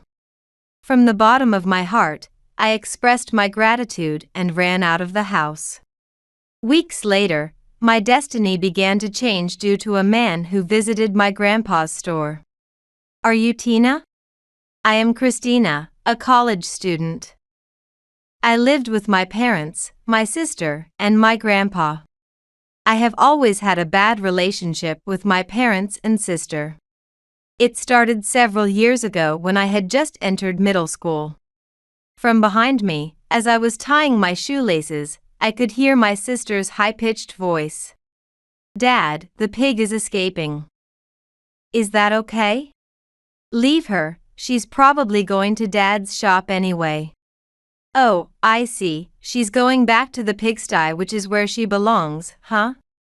"Julia, that's really rude." "But that store is just like a pigsty." Next to my sister's pink and white sneakers, my worn-out black shoes looked deflated. My sister always got what she wanted. But I had been wearing these shoes I got a long time ago.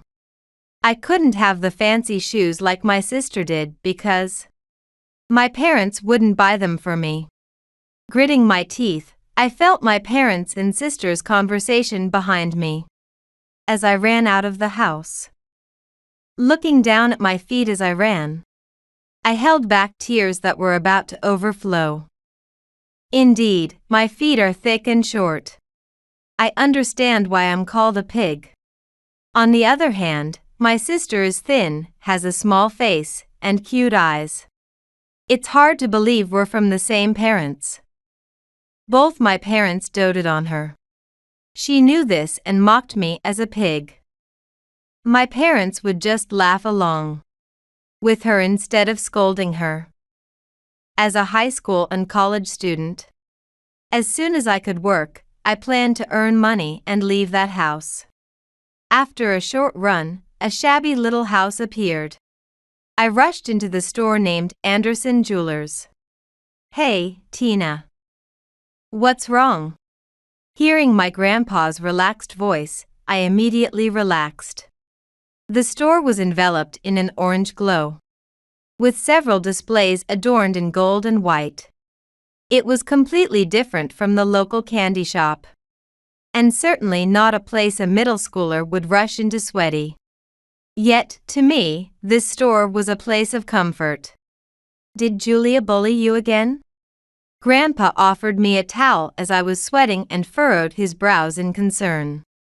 "No, it's fine now." I was out of breath from running, and soon it didn't matter anymore. I remembered the new gemstones Grandpa had talked about before.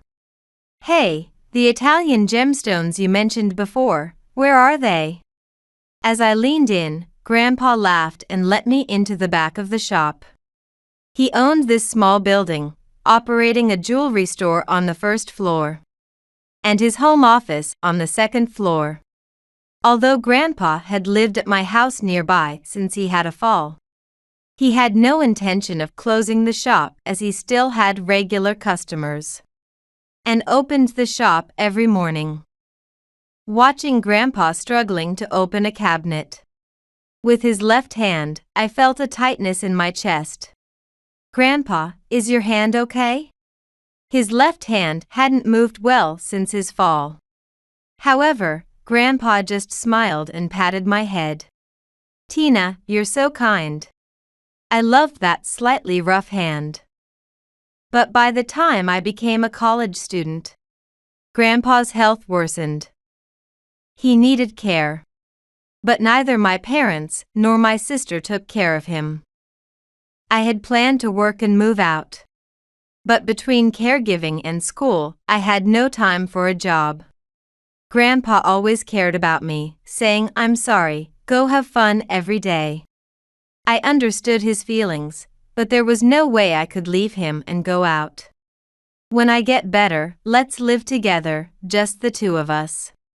One day when I suggested this, Grandpa looked at me in surprise as he lay in bed, smiled, and shed a tear.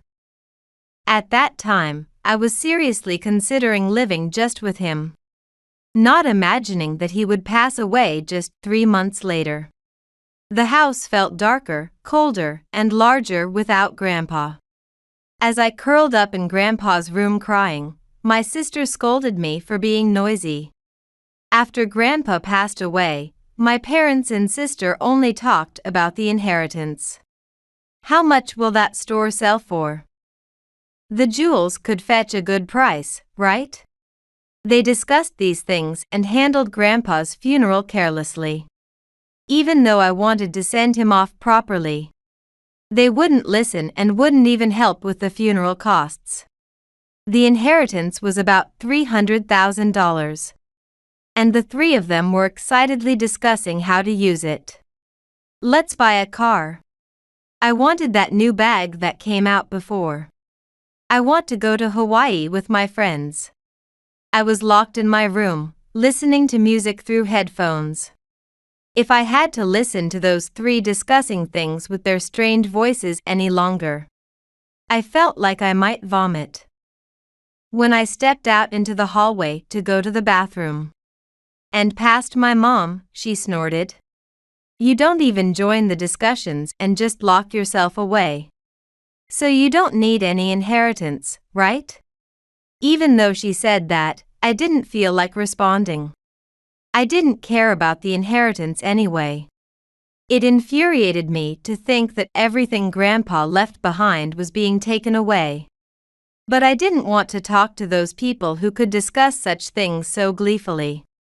It must have been around the time my parents and sister had roughly decided how to divide the inheritance. The three of them saw me in the living room and laughed. We'll pass on your grandpa's pigsty to you, they said.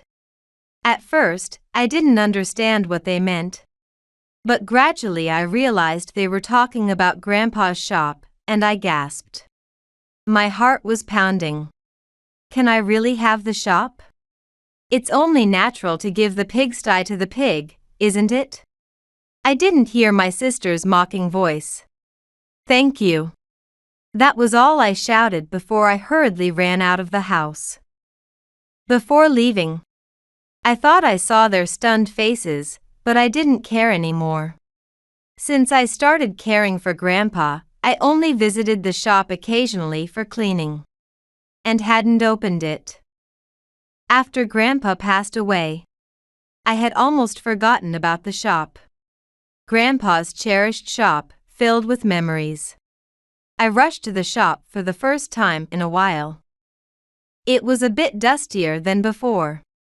The building was old, and it no longer had any real estate value. Still, I started cleaning up the shop with enthusiasm.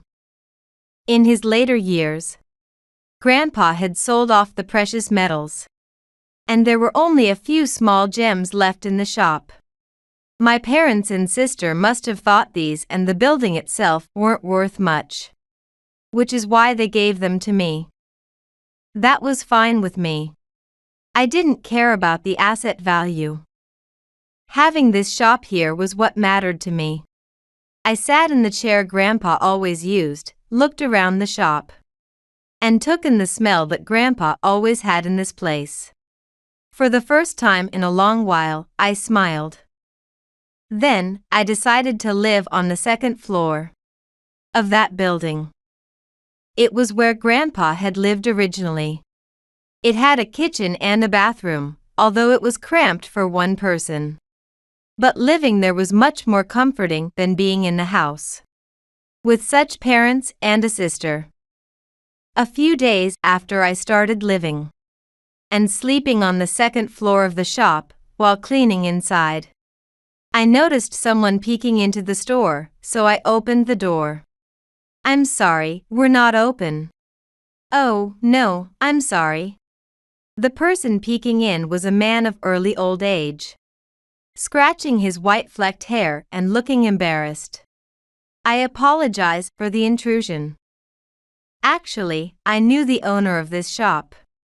My grandpa passed away a few months ago. Oh, I'm aware of that. I'm here for you. The man introduced himself as Douglas. He showed me a photo of my young grandpa with Douglas. Are you Tina? Hearing that, I remembered how Grandpa used to call me Tina. Not wanting him to notice that I had figured it out, I bit my lip and nodded. Just like Mr. Anderson said, you look like a really nice granddaughter for him. Douglas was a gemologist, and not only were they business associates, but they also went drinking and shared information. I learned a lot about gems from Mr. Anderson. I owe him a lot. and he asked me to do one last thing for him before he passed. After I offered a seat and some coffee, Douglas carefully took a box out of his bag. When he opened the sturdy case, inside was a beautifully cut large diamond shining brilliantly. What a beautiful diamond! I was totally captivated by how it sparkled. What is this exactly? When I asked Douglas, he smiled kindly, his wrinkles at the corners of his eyes reminding me somewhat of Grandpa. This is a diamond worth over $1 million. Mr. Anderson left it for you. I involuntarily gaped. Grandpa did? Yes, Mr. Anderson was worried that if he left it in cash, it would surely be taken by your parents and sister. Hearing that, I stared at the diamond in disbelief. Grandpa had always cared for me. I had never imagined he would go to such lengths. Please sell it before your parents find out about this. That's why Mr. Anderson left it for you. I gently received the offered case and hugged it. Hearing it was something Grandpa left, I felt a strong reluctance to part with it. However, I was indeed in dire need of money, and I thought that Grandpa must have been worried about me, so it seemed best to sell it quickly. Grandpa might have even realized that I would not receive any inheritance from my family. It was just then. A car stopped in front of the shop and honked softly.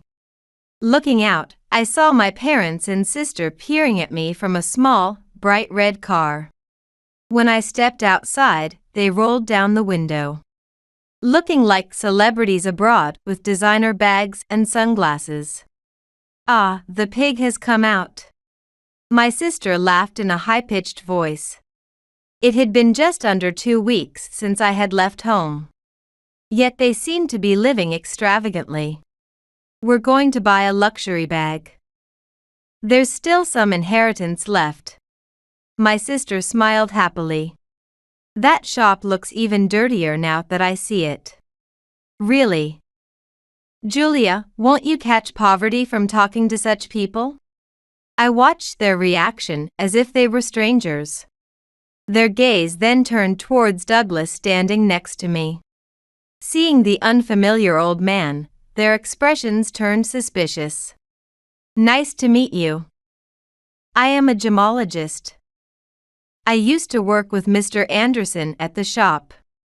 The three of them vaguely nodded to such a greeting. Then, as if struck by a thought, my dad got out of the car. You're a gemologist, then? You know the price of the precious metals left here? Approaching with an arrogant attitude, Douglas smiled. Yes, of course. Hearing this, my dad entered the shop. Wait, Dad.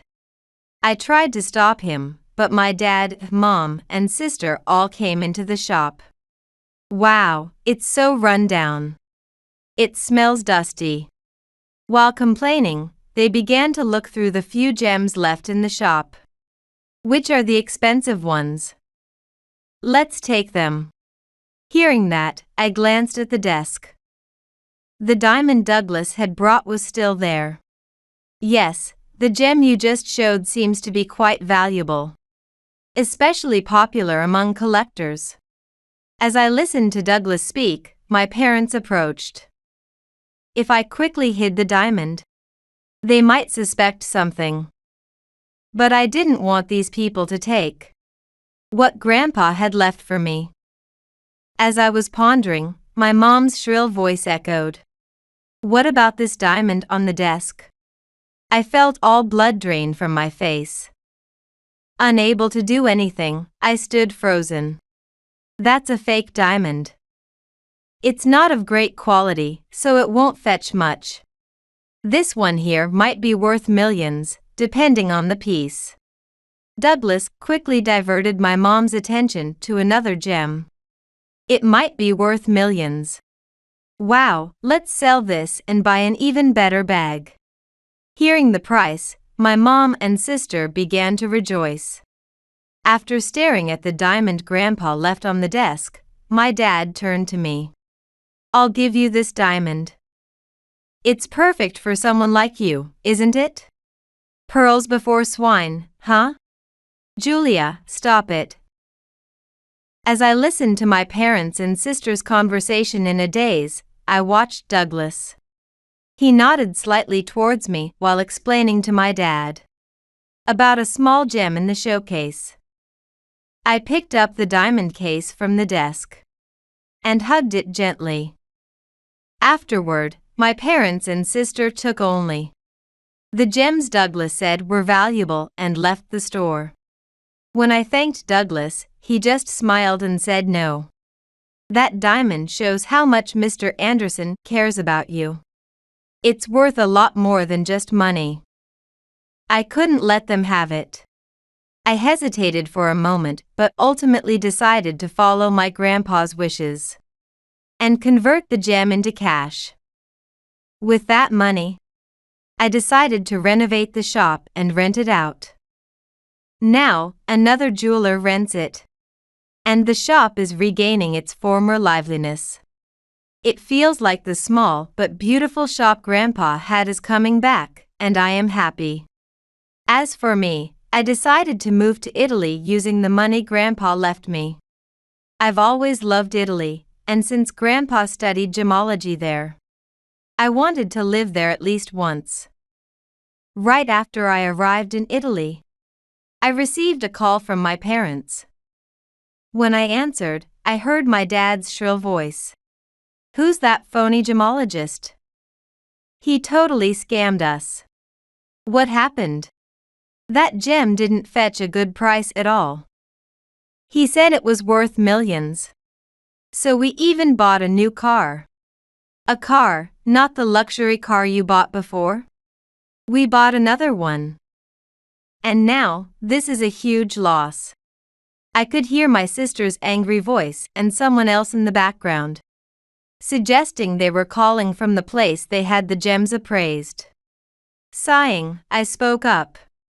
"The gemologist only said this type of gem could be worth hundreds of thousands depending on the piece.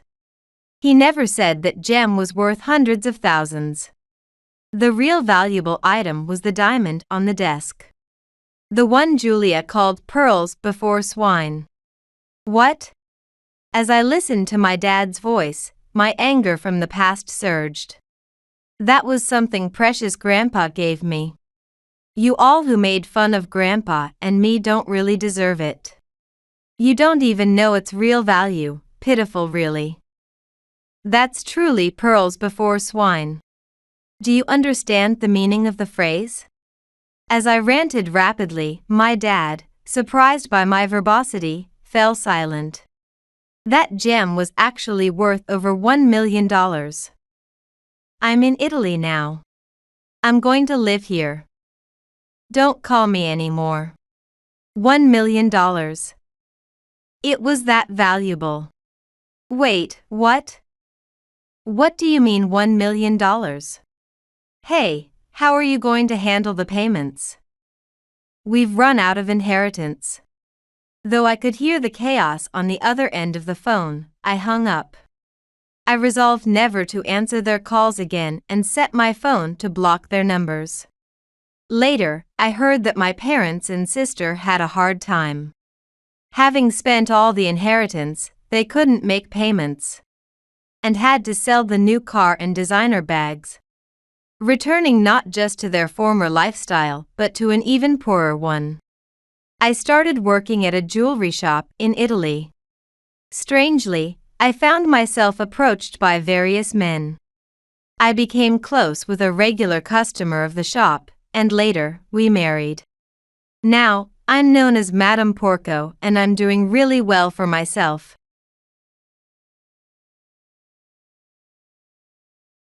Didn't you see? I've never liked how fake you acted as my sister. My sister, Stacy, began to confess the unbelievable, leaving me speechless. Did she really hate me that much? The days I worked hard to help my sister suddenly seemed meaningless. I'm sorry, I didn't realize. It doesn't matter. Just don't ever get involved with Brian and me again. Here, write this down. It's a pledge. My sister, who had stolen my husband, shoved a piece of paper at me with a triumphant look. It read, "I will no longer have any involvement with us." I signed the pledge, holding back my frustration, not knowing it would come into play in an unexpected way 10 years later. Your sister is seriously ill. As her sister, you should be a donor. Give your liver along to me. I sighed and pulled something out of my bag. It was the pledge I had carried around, anticipating such a situation. The thought that they were probably feeling more frustrated than I had felt back then made me smirk. My name is Hillary. When I was 16, my parents died in a car accident, and my younger sister, Stacy, and I were left completely alone. Fortunately, we managed to receive the insurance money, and by having a relative act as our guardian, we avoided going to an orphanage. However, considering the monthly living expenses, we couldn't afford to waste the insurance money. Just starting high school, I sacrificed all my socializing with classmates and devoted myself to part-time jobs to help with our finances. After graduating high school, I gave up on college and got a job at a local company. Once I started working, life got a bit easier, and I was able to save a little. Stacy wanted to go to college, but she wasn't smart enough to get a scholarship. And she wanted to go to a private university, which was quite expensive. However, I managed to get her into college by using my savings and our parents' insurance money. Hillary, thank you so much. Sorry, I feel bad that I'm the only one who got to attend college. Stacy apologized, but I told her not to worry about it and just enjoy college. Honestly, I would have liked to go to college too. But after our parents died, I didn't have the luxury, and it was a silver lining that at least Stacy could go. People sometimes told me not to sacrifice too much for my sister. But Stacy was my only precious sister in this world. I felt motivated to work hard for Stacy. And even if it meant sacrificing myself, I had no regrets. Afterward, Stacy graduated from college and got a job at a general company.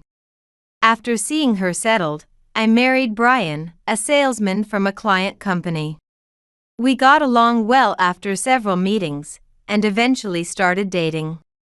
We talked about marriage several times during our relationship. But he waited until Stacy had secured a job. Having supported each other as sisters after our parents' death, it finally felt like I could let go of some of the burden once Stacy started working. A year after getting married, our daughter Lauren was born, and I finally felt like I could live my own life. Stacy would sometimes visit us, saying she came to see her niece, but I was a bit concerned that she spent more time with Brian than with Lauren. Then a certain incident confirmed my suspicions. I got a pair of spa trip tickets from a colleague. A spa, huh? That sounds nice. Let's go as a threesome. What? 3? Are you bringing Lauren? Of course. I can't just leave her behind. Lauren is now 7 years old. She has always been a well-behaved and intelligent child, so she wouldn't be a nuisance on the trip. However, Brian seemed uninterested in a trip with a child, no matter how much I explained that Lauren was easy to handle. Brian wouldn't listen. TCH, forget it. Traveling with a kid is just a hassle. Brian bluntly said that and walked away. He was never actively involved in parenting and often behaved selfishly. On weekends, while other families enjoyed leisure time together, Brian would go out with his friends, leaving Lauren and me alone. Eventually, the spa trip was cancelled, and I resigned myself to it as usual. But a month later, an unbelievable truth came to light. "Hey, Hillary, here's a souvenir." Stacy visited our home as usual one day and handed me something as a souvenir. It was a common tourist snack, but it was from the destination of the recent spa trip. "Stacy, who did you go with?" "Huh?" "With Brian." "Sorry, he gave me the pair ticket." "The spa was really nice," she answered nonchalantly, as if there was nothing wrong with it. "With Brian." "Why did Stacy go on a trip with just the two of you?" "Ah, he invited me." "It's fine, right? We're family." "That's not okay." "What are you thinking, going on a trip with someone's husband?" Even as I exploded in anger, Stacy was unrepentant, insisting there was nothing wrong with going out as a family. I kicked her out of the house that day and immediately confronted Brian when he returned. "It's my ticket, I can do whatever I want with it." I didn't want a trip with a child, but it's a waste not to use it, so I invited Stacy. Brian had told me he was going on a business trip overnight, but he actually went to the spas with Stacy alone. It was clearly a betrayal to me. However, like Stacy, Brian showed no remorse, laughing off my concerns as an overreaction. "Don't let jealousy get to you with your sister, it's not a good look." "It's not about that." "Don't you think it's inappropriate to go on a trip alone with Stacy?" "Stop yelling. You're being hysterical." "Ah, you've ruined my mood. I'm not coming home today." With that, Brian left the house. Whenever something went wrong, he would quickly leave, making any sensible discussion impossible. The next day, I received a call on my cell phone from my mother-in-law. She was rather meddlesome, and honestly, our personalities did not mesh. Brian would contact his mother whenever something happened.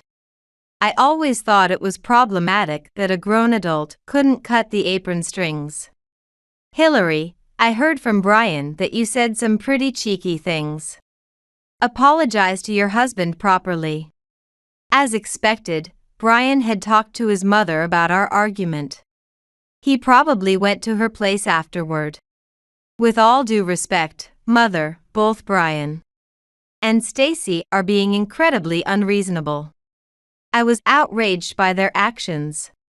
But my mother-in-law responded with something unbelievable. "Your younger sister Stacy is more attractive than you." "It's obvious, isn't it?"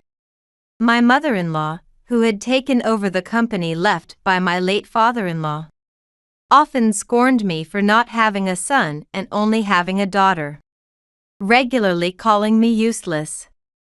In fact, Brian also worked at my mother-in-law's company and was expected to take over one day.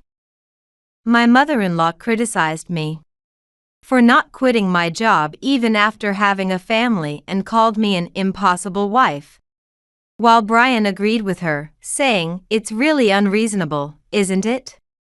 Anyway, there are plenty of reasons you're neglected. So you can't complain even if you're thrown out after all your nagging." By then, my mother-in-law unilaterally said her piece and then hung up the phone with a click. "Hey, Brian. Why do you report everything to your mom?" "What?" "Since you're not handling things well, I've got my own complaints. This is your fault." That night, another argument broke out with Brian. But no matter how much I argued that it was ridiculous, Brian never admitted his faults. I had endured it because of Lauren until now, but this time, The thought of divorce crossed my mind. This man would continue to act as he pleases, disregarding Lauren and me. If left alone, he might eventually cheat with Stacy. No. Perhaps their relationship has already deepened beyond my notice. At that point, I couldn't bear it any longer. I can't do this anymore. I want a divorce. When I said this with a strained voice, Brian looked stunned for a moment but then smirked and smiled. I'm totally okay with that. I've had enough of living with you. You keep bugging me, and Lauren doesn't really like me. The reason Lauren doesn't take to him is because he never participated in parenting. However, Brian, shifting the blame, spoke as if Lauren and I were at fault. After that, we began discussions for a divorce. For some reason, my mother-in-law was also present, but I endured it since this would be the last time. And I demanded that Brian pay child support in a lump sum, and that he should not seek any visitation rights. As long as you pay the money, there shouldn't be any complaints. Now I can finally be free. Brian said such frivolous things, but as far as I was concerned, as long as he paid, it was fine. Such a father would be better off not being in Lauren's life, I was convinced. Hey, why don't you marry Stacy after the divorce? She's young and obedient, and you can expect her to bear an heir. Yeah, okay. I'll do that. In front of me, Brian and my mother-in-law gleefully started discussing marrying Stacy. They could do whatever they wanted with marriage or whatever else. But by that time, I would have completely severed ties with my sister. After stamping the divorce papers, I left the house with young Lauren. A few days later, Stacy called me out. It seems she intends to marry Brian. Why? We're the only two sisters, aren't we? Since our parents died, I decided to live by supporting each other with Stacy.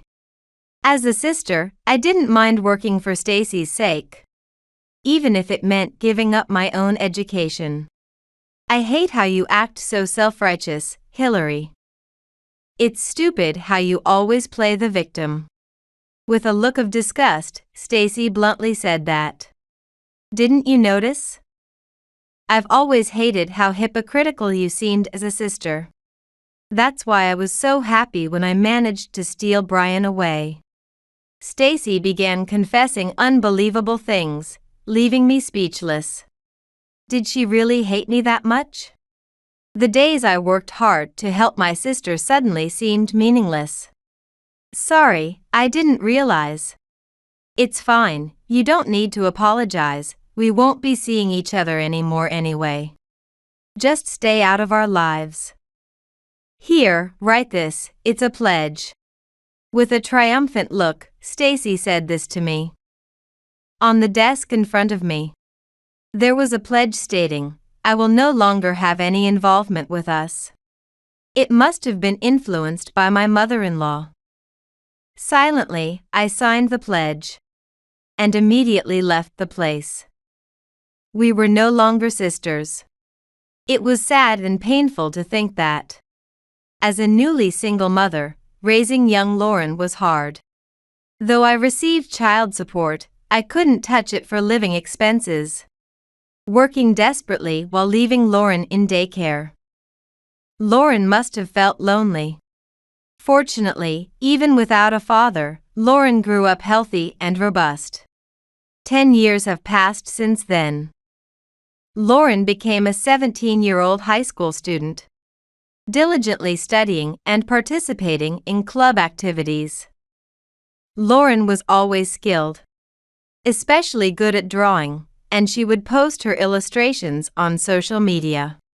Lauren has grown up to be a wonderful child. Over the last 10 years, I sometimes thought about whether I did the right thing by getting divorced. But seeing how well Lauren turned out gave me peace of mind that it was the right decision. Meanwhile, I received contact from certain people, Brian and Stacy. Calls had been coming in, but I was busy with work, and more importantly, I had no intention of talking to those two now, so I ignored the calls. But the phone kept ringing incessantly. I want to talk, the voicemail messages increased day by day. But I continued to ignore them until a long email from Brian arrived. The email stated that my sister Stacy was suffering from a serious illness and needed a liver transplant, and they wanted me, Hillary, to be the donor. Stacy is sick. I remembered my sister whom I hadn't seen in 10 years.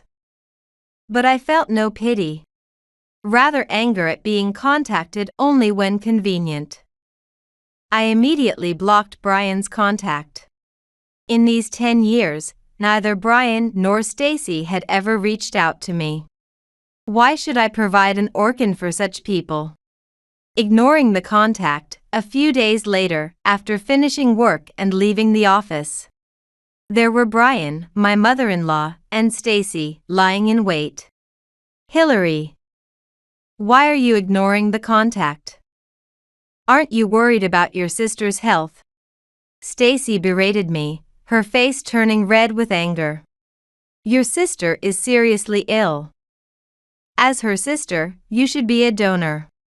You're really heartless.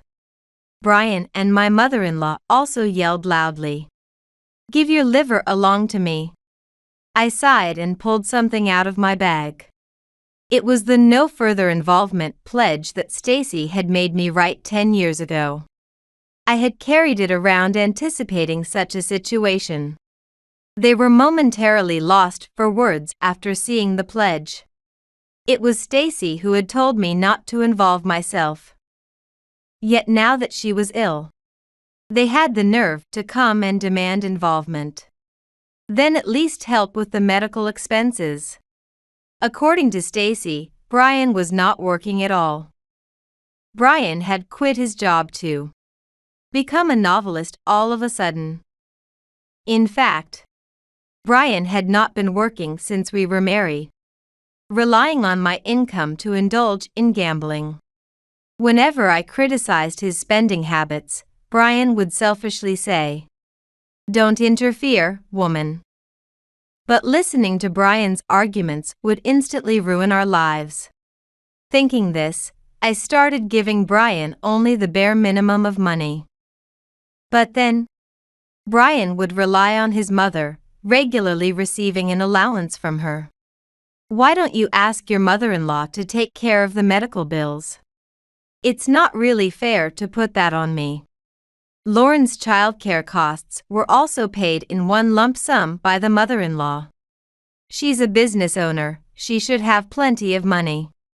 Yet, I wonder why they came to me, not having contacted me for 10 years. But, my company is struggling now. The mother-in-law cried out loudly, as if to evoke pity. According to her, the company she ran had faced continuous fraud, completely losing trust from clients and business partners, and it was expected to go bankrupt in a few months.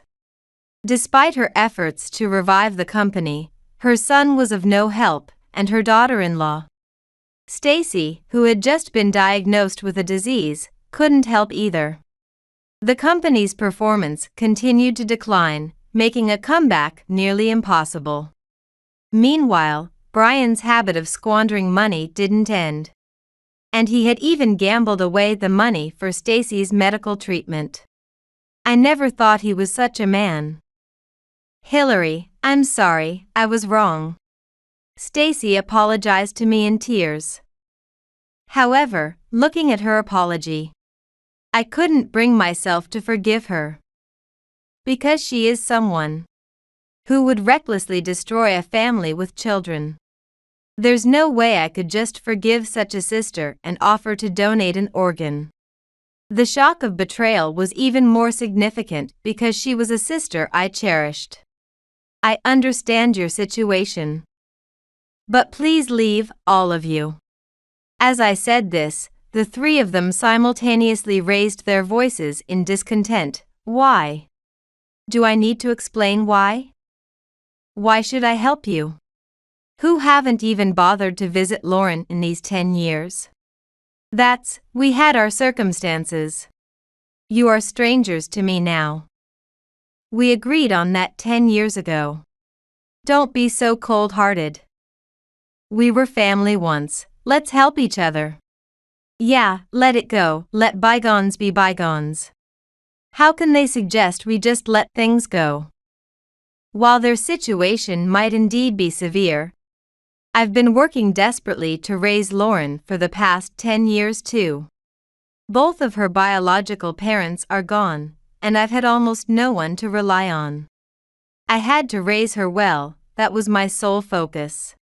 Please stop making convenient requests. Just go back home. I don't even want to see your faces. As I snapped at them, a figure appeared. Mom, what's going on? Who are these people? To my surprise, my daughter Lauren happened to pass by. My company is close to Lauren's school. She must have seen us arguing as she was walking home from school. Lauren, looking concerned, hurried over to me. Lauren, who was only 7 when we divorced, surely wouldn't remember these 3 people. You've grown so much. Do you recognize me? I'm your father. Brian tried to speak familiarly to Lauren. I quickly stepped between them, shielding Lauren. Don't you start playing the father now. Why not? What's wrong with a father wanting to see his daughter? Right, Lauren? I know you've been making quite a bit of money. Brian's words made Stacy and the mother-in-law perk up. Making money? What do you mean? She's still a high school student, isn't she? I saw it on TV by chance. High school students' drawings are incredibly popular on social media. Lauren, that's you, right? Indeed, while still a high school student, Lauren had become a popular illustrator. Her drawings were popular across various age groups, both domestically and internationally, and she was continuously receiving commissions. There had been a TV interview before, which Brian must have seen by chance. Lauren was visibly confused by being approached by these strangers. However, Brian continued speaking without considering Lauren's discomfort. He's a person who always puts himself first. This aspect of him hasn't changed at all since 10 years ago. It doesn't matter about your aunt's medical expenses. Help out your dad. I saw on TV that your illustrations sell for a lot. An excited Brian pressed this demand on Lauren. I shielded her with my back as we moved away. Enough. What do you think you're doing with my precious daughter? Lauren isn't your cash cow. I shouted, protecting Lauren, but Brian was not deterred. Hearing that Lauren had money, Stacy and the mother-in-law also started clamoring for a loan. If you give Brian money, he'll just gamble it all away anyway. Surely human lives are more important, right? Please, Lauren. Help with the medical expenses. It's the company that matters more. Hey, Lauren, lend your grandmother some money. I promise I'll pay it back. Brian, Stacy, and even the mother-in-law threw away all pride and begged on their knees. It's because you inherited my blood, an aspiring novelist, that you succeeded in drawing. It's your duty to support me. Brian went on and on with his nonsense. Despite no longer having the right to call himself a father, he still treated his child as his property. I don't understand what you're saying. I'm not interested in some suspicious cult. With a fierce expression, the 3 of them were definitively rejected by Lauren. Typical of today's kids, Lauren has quite a dry personality. It's okay, Lauren. These people are strangers, you don't have to deal with them. What are you saying? Keep quiet, you heartless woman. I can't just lend money to people I don't know, so excuse us. Mom, let's go. Lauren grabbed my hand and flagged down a taxi that passed by, quickly getting in. What were those people? Their eyes were bloodshot, it was scary. I'm sorry you were scared. I'll always protect you. It would be best to take proper action soon. In the taxi, I took out my smartphone and made a call to someone. There's no way I would let those people exploit Lauren for money. I held Lauren's hand tightly. I called the president of the company where I work. His son is a police officer. And since I knew him well from before, the conversation went smoothly. Even after that, the three of them often appeared before me aiming for Lauren's money. If you loiter around me any further, I don't know what might happen. You wouldn't want to end up with a criminal record, would you? As I said this, the three of them continued to curse at me but reluctantly left. It's unlikely they will appear before me and Lauren again. Stacy's condition has worsened over time, and she has eventually been hospitalized. However, instead of worrying about her, Brian and his mother haven't even visited her. They've completely abandoned her.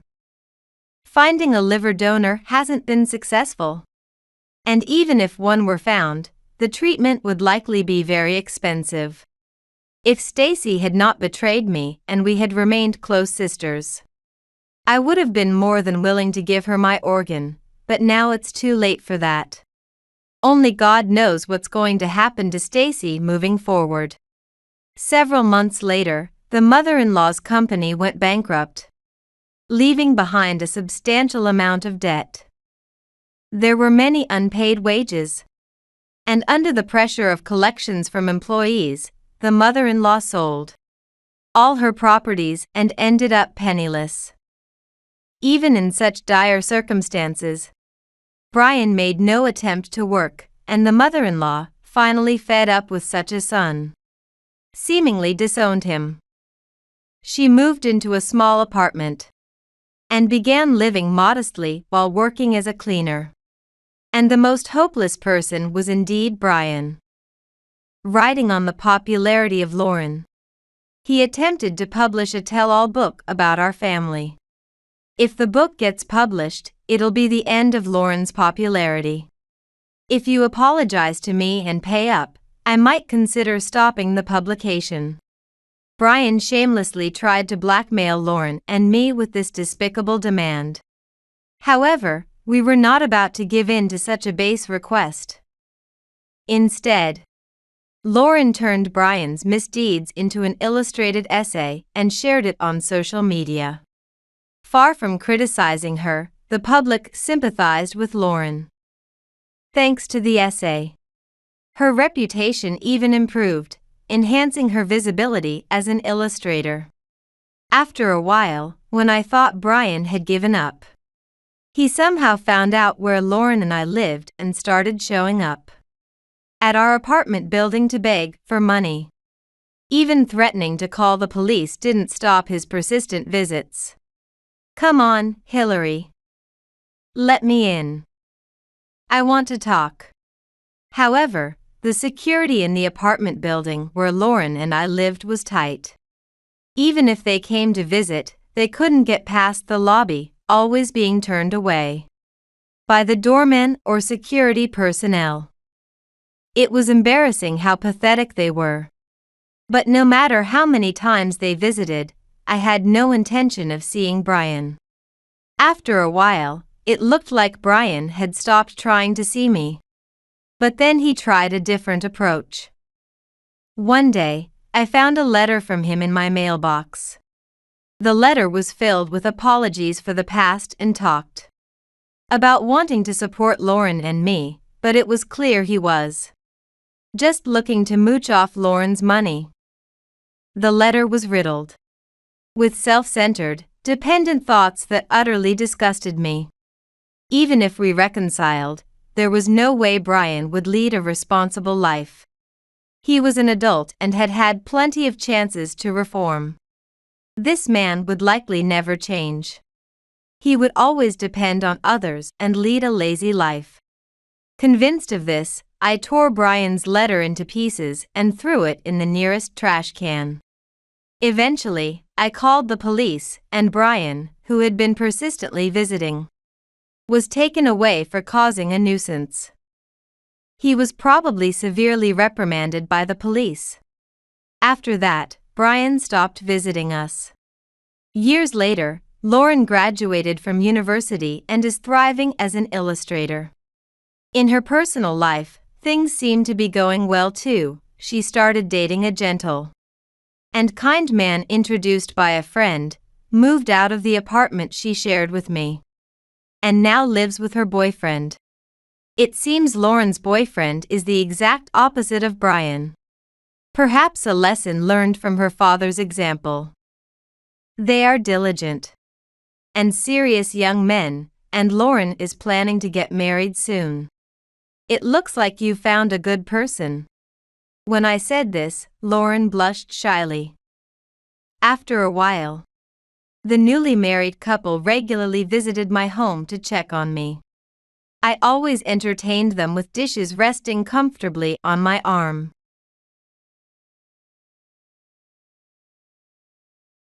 I'm Susan, a 56-year-old woman. My husband passed away last year due to illness. It was very sad, but I tried to overcome it. Still, whenever I think about the good times we had together, I can't help but cry. My reason for living is my grandchildren. I have 2 daughters. But my younger one, Tracy, is already married. She is 30 years old, with children aged 2 and 3.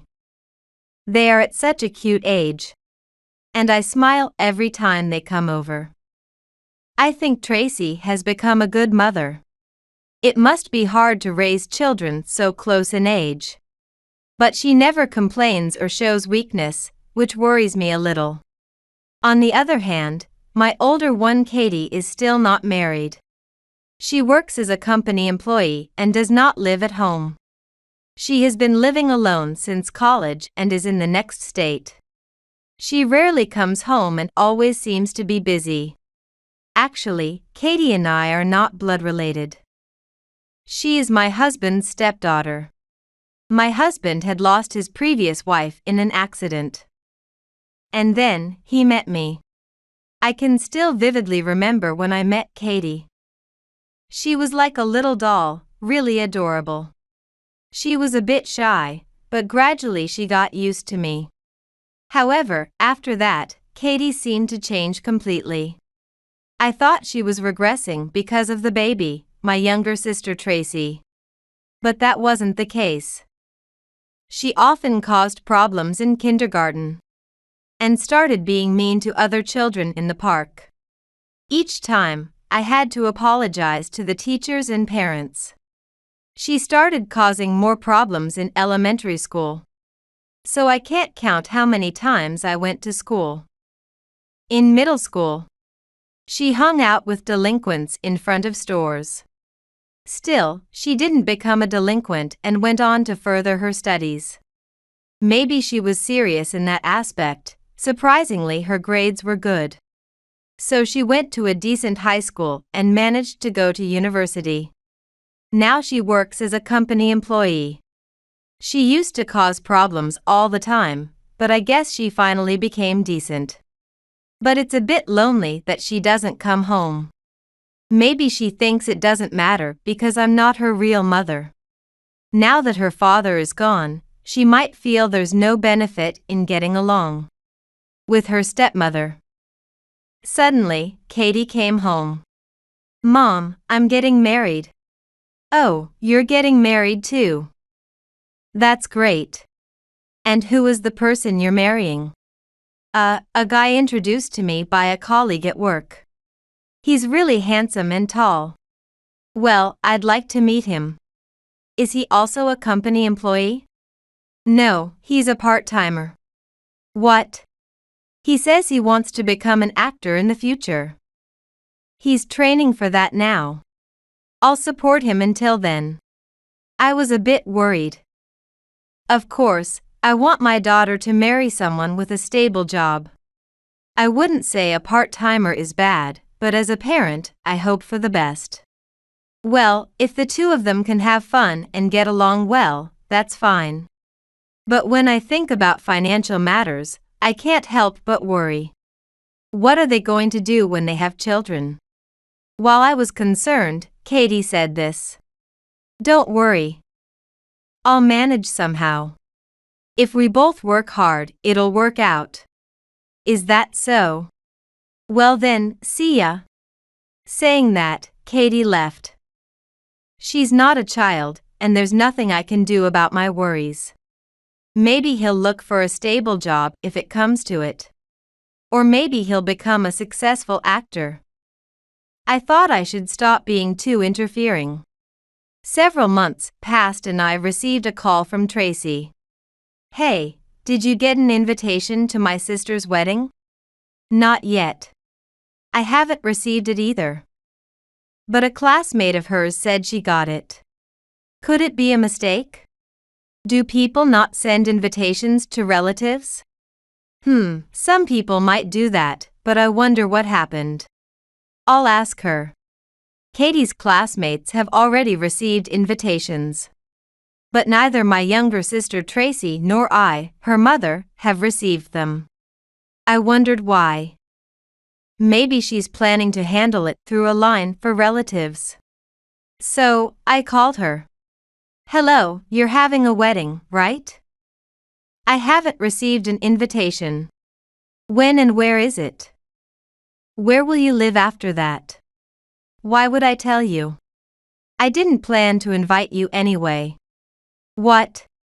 Did you think you'd be invited? I won't share personal information with a fake mother. Since you're not the real mother, I don't care if you don't come. I won't tell you where the new house is either. Oh, that's too bad. I was happy that you came home and told me about your marriage. Oh, that was because I had other business. I didn't come to see you. Is that so? Then let's be strangers from now on. I'll gladly do that. Katie said that and hung up the phone. I felt incredibly empty. I raised her like my real daughter since she was little, but this treatment is too much. She has caused various troubles, and I have been worried sick about her. But it seems she has forgotten all that. It was really sad. But I decided to stop dealing with her. It turns out we were disliked after all. I didn't hate my sister. Tracy said regretfully. Tracy was a really kind child. Even when she was bullied by her sister Katie as a child, she didn't cry or make a fuss. Is it really bad not being blood-related? I don't think that matters in today's world. Yes, you're right, Tracy. People do adopt and raise less fortunate children, don't they? That's exactly it. I came back home today because... Wait, what? I'm thinking of adopting a child. I want a third child, and my husband. And I have been talking about adopting from a facility for a while. I went to visit the facility recently and made up my mind. I want to be useful to society and live for a child who needs a mother. Tracy. Of course, I'll take good care of the two children I'm already connected to by blood.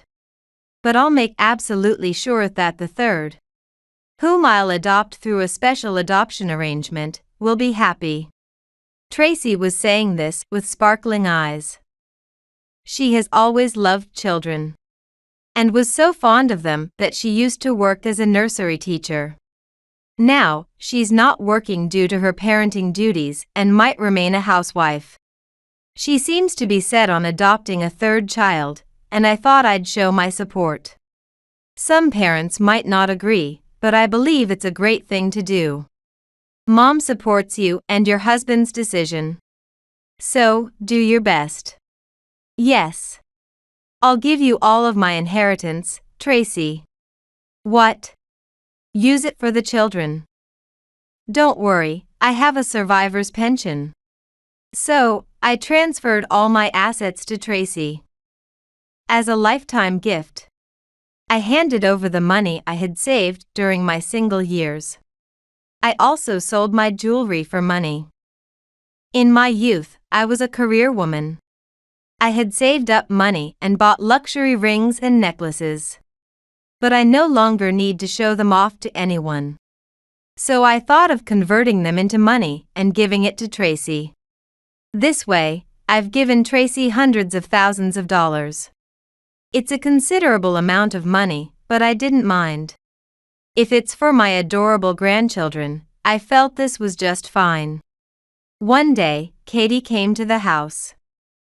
She had become plump like a furious goddess. Mom, you gave all your assets to Tracy. Yes, I thought it would be for the sake of Tracy's children. Why would you do that? That's terrible. Why didn't you give me any? Because you and I are strangers, aren't we? You're just a fake mom, aren't you? So, why would I even want to inherit anything from someone who's fake? That's different. Money is money. Now, give me whatever is left. There's nothing left. I've given it all away. All I have now is Dad's survivor's pension. If I'm careful, that alone is enough to live on. I don't need to dress up lavishly like I used to when I was young. So, I can manage with just the pension. What? You're being spiteful. Then give me that survivor's pension. Katie was screaming loudly. But obviously, I couldn't give her the survivor's pension. I wouldn't be able to survive without it. Maybe I should get a part-time job to earn more money for the living expenses. However, before my husband died, my legs got worse and it became difficult to walk. It also hurts to stand, and even sitting, my legs go numb, making office work impossible. But it's not bad enough to get a disability certificate. It's just sciatic nerve pain and joint discomfort. I have nothing more to give you. Probably, there will be nothing even when I pass away. Huh?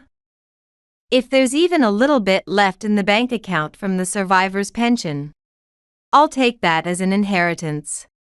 I don't think that's possible. Because you forged my will, didn't you? You found my handwritten will, opened it without permission, and switched its contents, right? Well. You've really messed things up. Well, your statutory share will be completely lost too. What? I didn't know much about it either, but forging a will is not allowed. It leads to disqualification from inheritance. What do you mean? It means you can't receive any inheritance at all. Normally, even under various circumstances, a statutory share is recognized. But if you forge or destroy a will, you lose your statutory share too. In other words, you get nothing.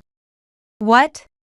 Katie screamed so loudly she nearly fell backwards. I wasn't very knowledgeable myself, but a lawyer friend taught me about it. Actually, when Katie came to report her marriage, something felt off. She wandered into my room on her own, and afterwards, the arrangement of things had changed. That made me suspicious. I had hidden the will somewhere, written for when I pass away someday. She had opened it without permission. Moreover, she had switched the contents. She might think she did it right, but it's pretty clear once you see it. The seal was done poorly, so I had a hunch. Opening it on your own is also not allowed. You've done it now. But I didn't know. I just hoped Mom would give me more. Such ignorance can be scary. I don't know everything either. But you'd think you could at least distinguish between what's right and wrong. I don't know everything either. Even at this age, there are things I'm learning for the first time. But I like to think that I can at least discern right from wrong as a person. Katie couldn't do that. Thinking only of herself, she forged and tampered with the will.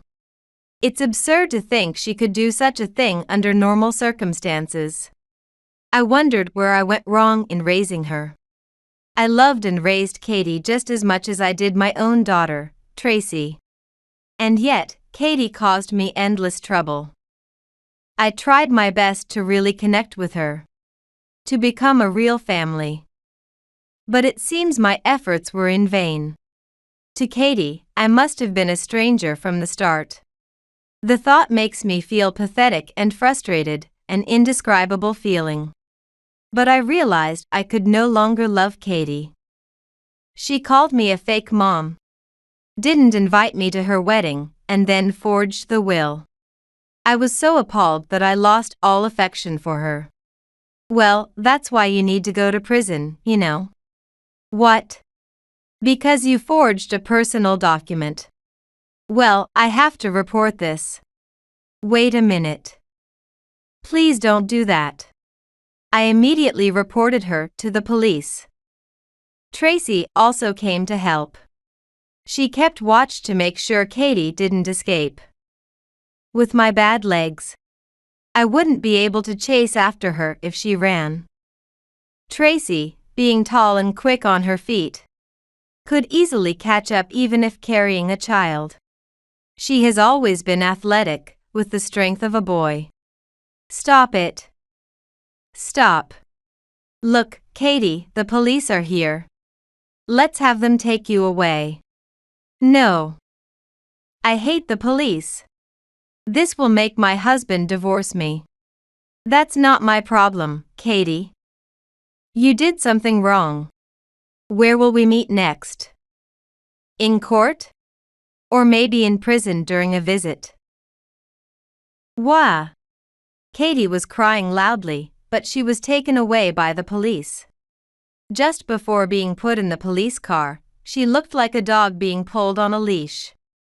After that, Katie was convicted for forging the will. I heard it's rare to get caught by the police and sentenced for such a thing. But perhaps the malice involved was recognized. Maybe they considered the fact that she opened it without permission. Consequently, Katie was sentenced to imprisonment. It seems quite severe since not many crimes like fraud or vandalism result in immediate imprisonment. I heard from the neighbor that her car was intentionally damaged, but it ended with a settlement. So, forging a will must be considered a particularly serious offense. Later, Katie went to prison. Of course, her part-timer husband abandoned her. Katie had not received any lifetime gifts from me, and she had no money. The money she earned at her company was squandered by her husband at casinos. And she herself was also wasteful. I bought many luxury items when I was young because my annual salary was $90,000. So I could afford a $3,000 bag every 6 months. But Katie was different. She worked an office job at a small company, barely making $2,000.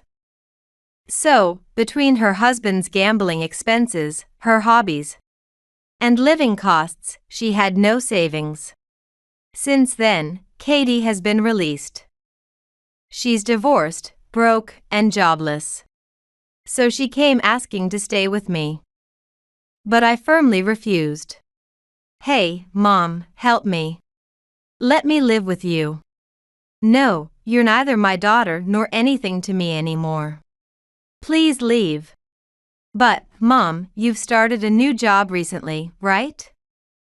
It's profitable, isn't it? Then you can support me, right? Please, let me stay here. I don't care about you. I've disowned you already. That means we're legally strangers now. What? Even if I die, you won't get any inheritance from me. Honestly, I should have done this much sooner. No. I really should have cut ties with you when you called me a fake mom. I was just too busy to handle it then. In fact, I started a work-from-home job. It doesn't require sitting for long. And I can do it while lying down using a tablet. It's been quite profitable. And I plan to give this money to Tracy's family. She has already adopted a third child. And I'm donating my earnings to NPOs. From now on, I want to earn a lot and contribute to society rather than spending it on myself. Katie left crying, but I felt relieved. From now on, I plan to live the rest of my life for others, for society. My wife's leaving for the other side tomorrow. I'll be the grieving husband, so just play along and show some pity. During our long-awaited honeymoon, I woke up in the middle of the night to hear my husband, Kevin, talking on the phone. Shocked by what I heard, I lay still in bed, holding my breath. After he finished the call, Kevin returned to bed and soon began to snore. Unintentionally, I had overheard his plans, and I couldn't stop shaking.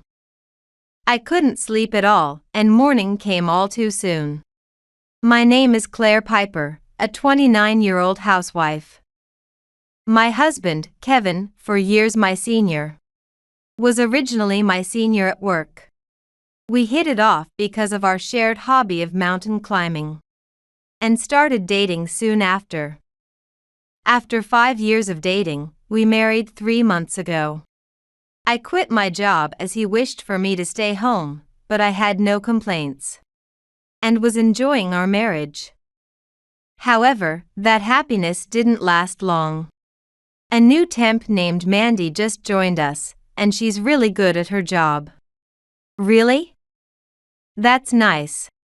At first, it was just trivial conversations like that. Today, Mandy complimented my tie. Today, Mandy helped me with overtime. Today, Mandy brought cookies she baked. Having worked at the same place, my husband often talked about his days. But gradually, he began talking about the temp, Mandy, every day. It would have been fine if it was just talk, but one day, something happened.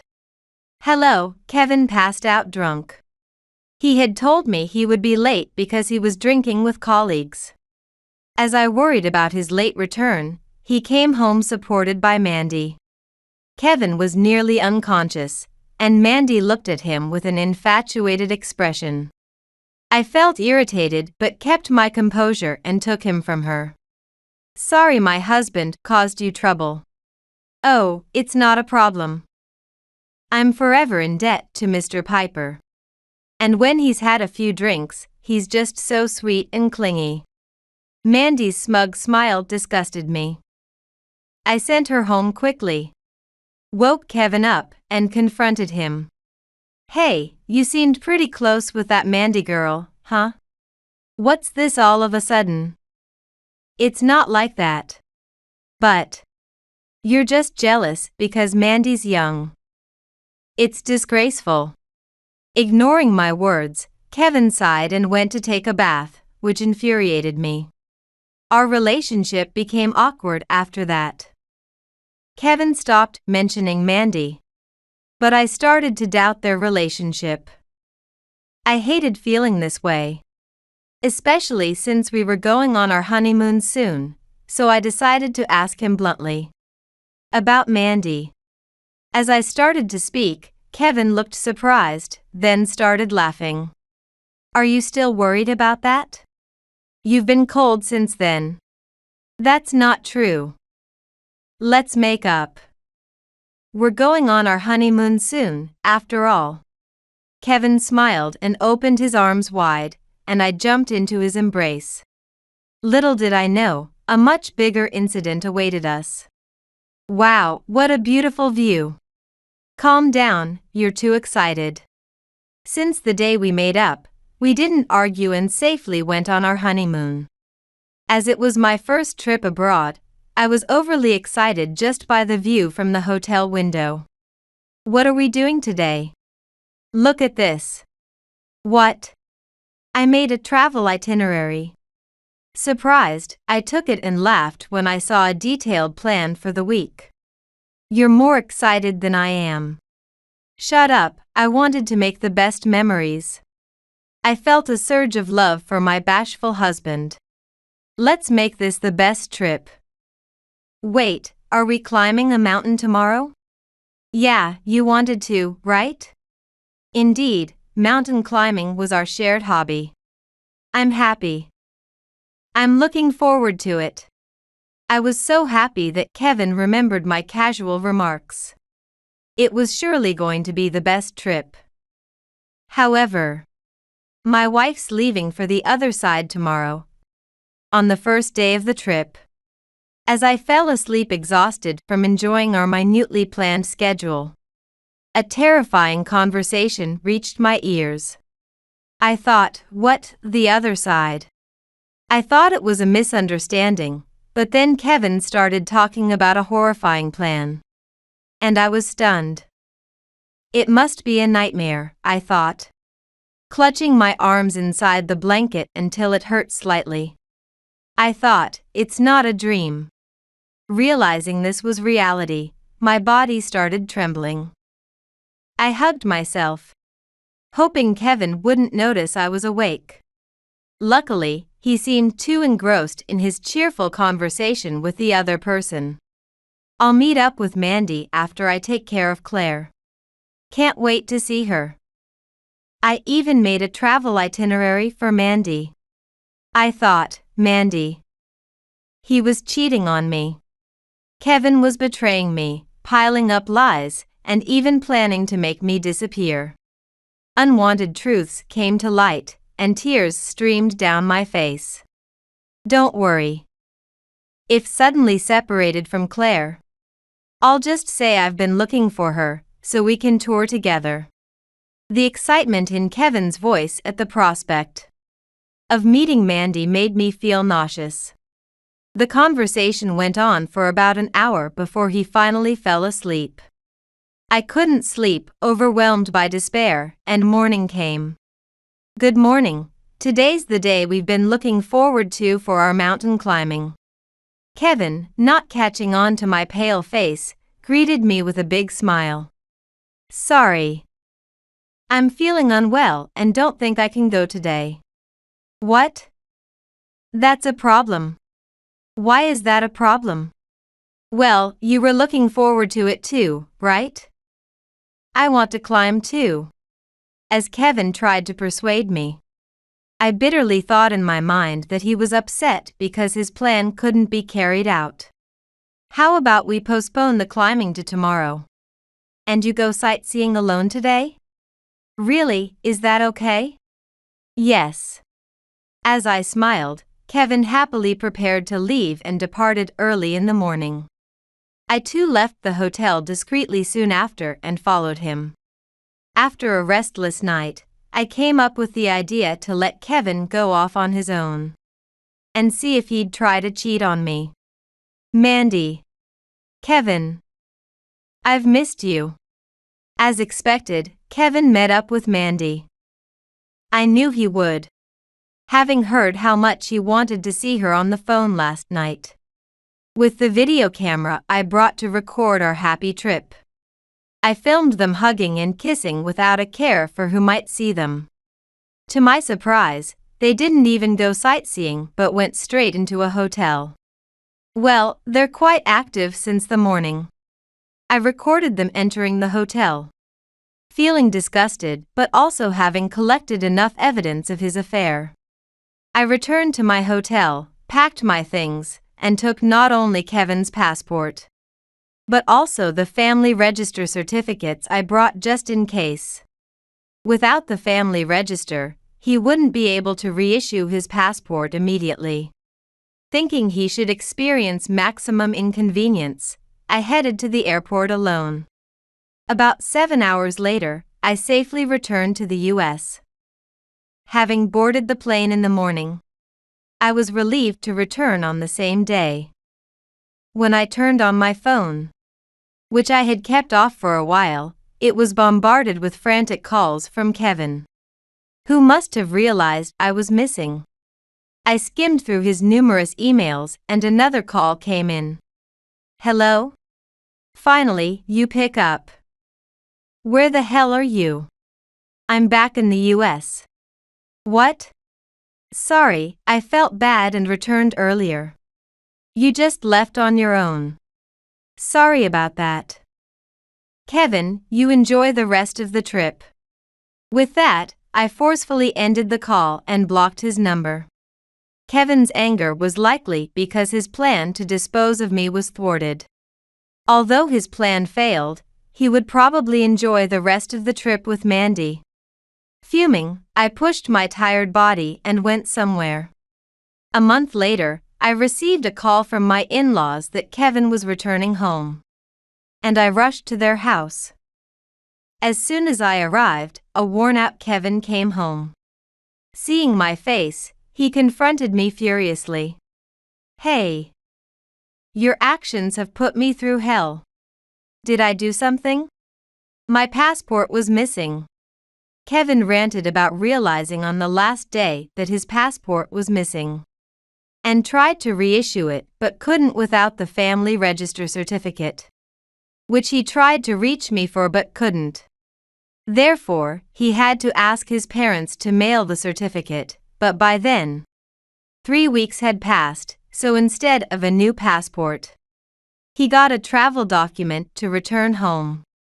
And the house? The house is gone. Yes, while he was away, I moved out of our rented apartment and went back to my parents' home. Kevin's belongings were sent to his parents' house. You return on your own and you create a mess. What have I done to deserve this? As Kevin screamed, playing the victim, I played the video I had prepared in advance. Mandy, I love you. Oh, I love you too. What the heck is this?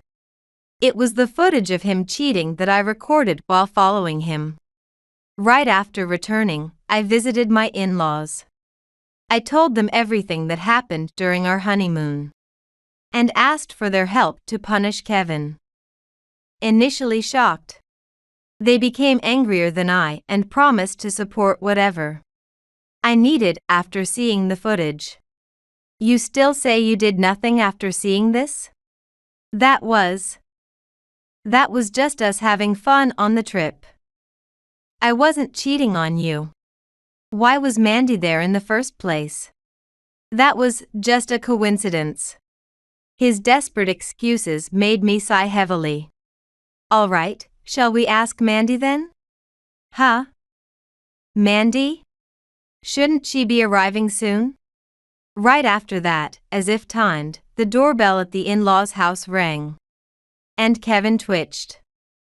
My mother-in-law greeted the visitor and invited them into the living room, and Kevin screamed as he saw Mandy. Kevin. There were Mandy and her parents. Mandy rushed to Kevin and hugged him, tears in her eyes like a tragic heroine. Kevin, not understanding why Mandy was there, looked confused. In fact, I had informed not only my in-laws, but also Mandy's parents about the events during the trip. I got Mandy's parents' contact from a former boss at the company and had asked them to bring Mandy to the in-laws' house once she returned. Mandy, you and Kevin are in love, aren't you? Yes. We are in love, and you have always been in the way. Mandy glared at me with raised eyes. See, she says this, but you still deny it? When I asked, Kevin finally burst out. Yes. I love Mandy. How dare you claim that after cheating on me? After all, it's your fault. What? You were just jealous of how cute and young Mandy was. And that's what pushed me over the edge. Are you saying it's my fault? Yes. And taking someone's passport and returning home by yourself. That's just not right as a person. Kevin continued to rant, blaming me, until my patience finally snapped. Don't be ridiculous. If anyone's acting unacceptably, it's you. I yelled as I shoved the divorce papers at him. I want a divorce now. And I'll be taking a hefty compensation. I'll give you the divorce, but I'm not paying any compensation. What did you say? Obviously. The divorce is your fault, so you should be the one paying compensation. That's right. I'm not paying either. Not just me, but my in-laws and Mandy's parents were all too stunned to speak. See? You can't even argue back. Sigh. No, it's just too tiresome to even talk about it. Oh, by the way, your company is in the loop about your affair. What? Kevin, who had been so confident, suddenly paled. When I asked Mandy's parents for their contact information, they questioned why I needed it. So I had no choice but to tell my former boss everything. I don't think they'll fire you, but you might as well give up on any promotions. At my words, Kevin quickly apologized. I'm sorry. Please, just say the affair was a misunderstanding. I beg you. I want to advance my career. I won't divorce you, let's start over. Mandy snapped at Kevin's ridiculous plea before I could. What? What do you mean? You care more about your position at the company than me. What did you say? As the ugly argument unfolded before me, I sighed. Not knowing how many times I had done so already, and made myself clear.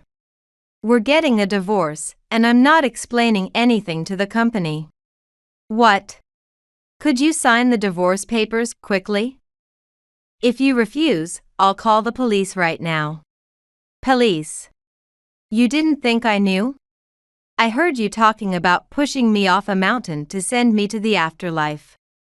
Kevin, not expecting that I knew about this plan, turned an even deeper shade of pale. Wow, how messed up is it that you'd even think about getting rid of me while we're hiking?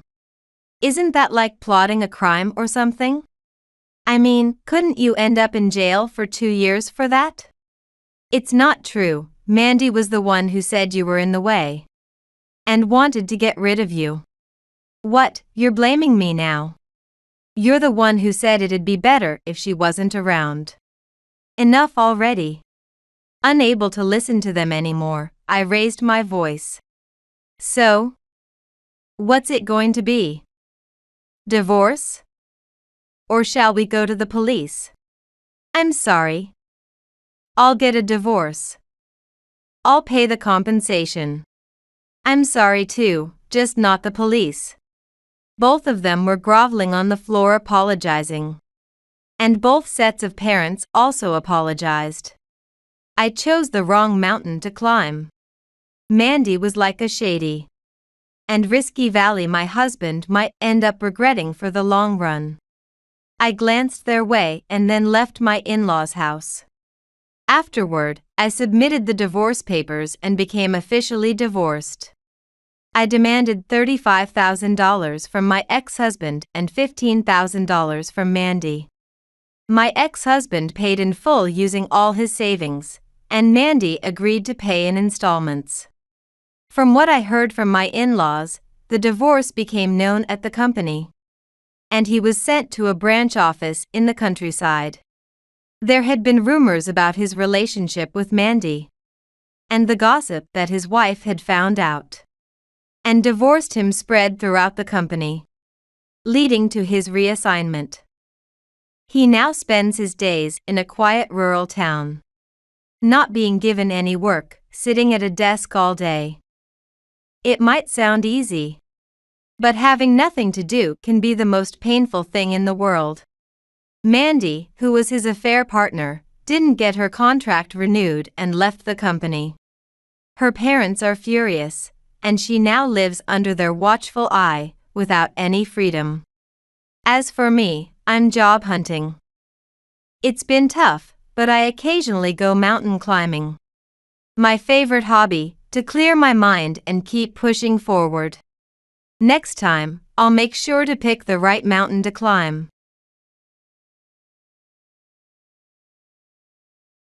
You're a stranger, so just be quiet and leave the money. Don't show your face again. As I was being kicked out at the entrance, my husband didn't defend me, he just smirked. I had come to my in-laws' house to help take care of my mother-in-law's injury. However, the treatment I received was quite the opposite. While using crutches, my mother-in-law greeted her son with a smile, but she gave me a cold look as if I were a bug. She ridiculed the gift I chose as cheap, and at the front door she said, "It would be trouble if a thief got in," refusing to even let me in the house. When I tried to discuss this treatment with my husband, he just brushed it off, saying, "That happens." But there was a reason for this. My husband was busy telling people I was out enjoying myself all the time. To add insult to injury, he was siphoning off a lot of my income to his mistress. The moment I learned this truth, something inside me shattered. Now, it was my turn. It was time for me to dismantle this facade of a happy family. No need for mercy or pity anymore. This was the beginning of my revenge. My name is Wendy. I lost my father when I was in high school. It was a sudden event that changed my mother's and my life completely. Although life became very tough after my father's death, I managed by attending a local community college and working multiple jobs to support us. I delivered newspapers in the morning and worked at a pub at night, squeezing in classes in between. This became my normal life. After graduating from college, I moved to the city and started working at a small to medium-sized company. Initially, I was given menial tasks, but gradually I started to handle more administrative duties. That's when I met Paul, a representative from a major company. Our relationship started from casual conversations. He was 7 years older than me, capable at his job, and kind. He took a liking to me and started inviting me out to dinner, which naturally led to us getting married. "Let's work hard together from now on." Paul's warm words filled me with hope. But, thinking about the future, I naturally felt anxious because of the hardships I experienced after my father's death. That's why I decided to continue working even after getting married. I wanted to save up a little bit for the future. The future we would build together was supposed to be bright. However, my hopes were soon crushed. I was particularly worried about my relationship with Paul's parents. The first time I felt uneasy was when I first met them before our wedding, an encounter I still can't forget. A regional community college? Well, our son graduated from a state university. Right upon entering their house, my father-in-law asked about my education and scoffed at me, belittling me immediately. I felt a deep humiliation. "So you worked at that company, huh? Guess you targeted a son from a major corporation." My mother-in-law also made blatant sarcastic remarks. It seemed she had judged me from the start. The way they disregarded all my hard work was incredibly irritating. I realized instantly that I could never get along with these people. Their disdainful attitudes did not change even after the marriage. Even when visiting their home during holidays like Easter or Christmas, I was never allowed inside. "What if you took our passbook or credit card?" They handled everything at the entrance, preemptively treating me like a thief. Each time I stood at the entrance under the cold sky, I struggled to hold back tears. even when I handed over sweets from a department store that I had carefully chosen. My mother-in-law just grimaced. Despite searching multiple shops to find something that might appeal to my in-laws' tastes. Did you buy this from this store? It's cheap. Choose something more expensive and tasty next time. My father-in-law nodded in agreement, showing that my feelings didn't matter to them at all. The joy I hoped to see when choosing the gift shattered in an instant. Feeling at my limit, I decided to talk to Paul. I believed he would understand my feelings. Your parents treat me like a thief. Can't you do something? It's a common thing. You're overthinking it. Paul just brushed off my concerns and didn't take them seriously. At that moment, I felt something freeze inside me. The warmth of our wedding day felt like it was drifting further away. Maybe that happiness would never return. This was my new reality. And it was suffocating. Despite my serious worries, Paul didn't take them seriously. Maybe there's something wrong with you?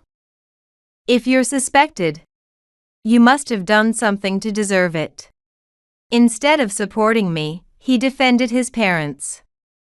Hearing those words, I was certain Paul was not on my side. My husband and in-laws, who were supposed to be my family, felt like enemies.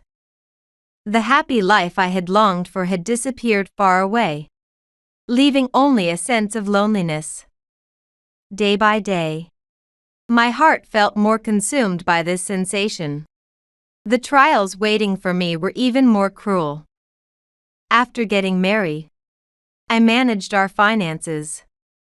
Since we both worked, our combined incomes were substantial. Thinking about the future, I diligently saved money each month.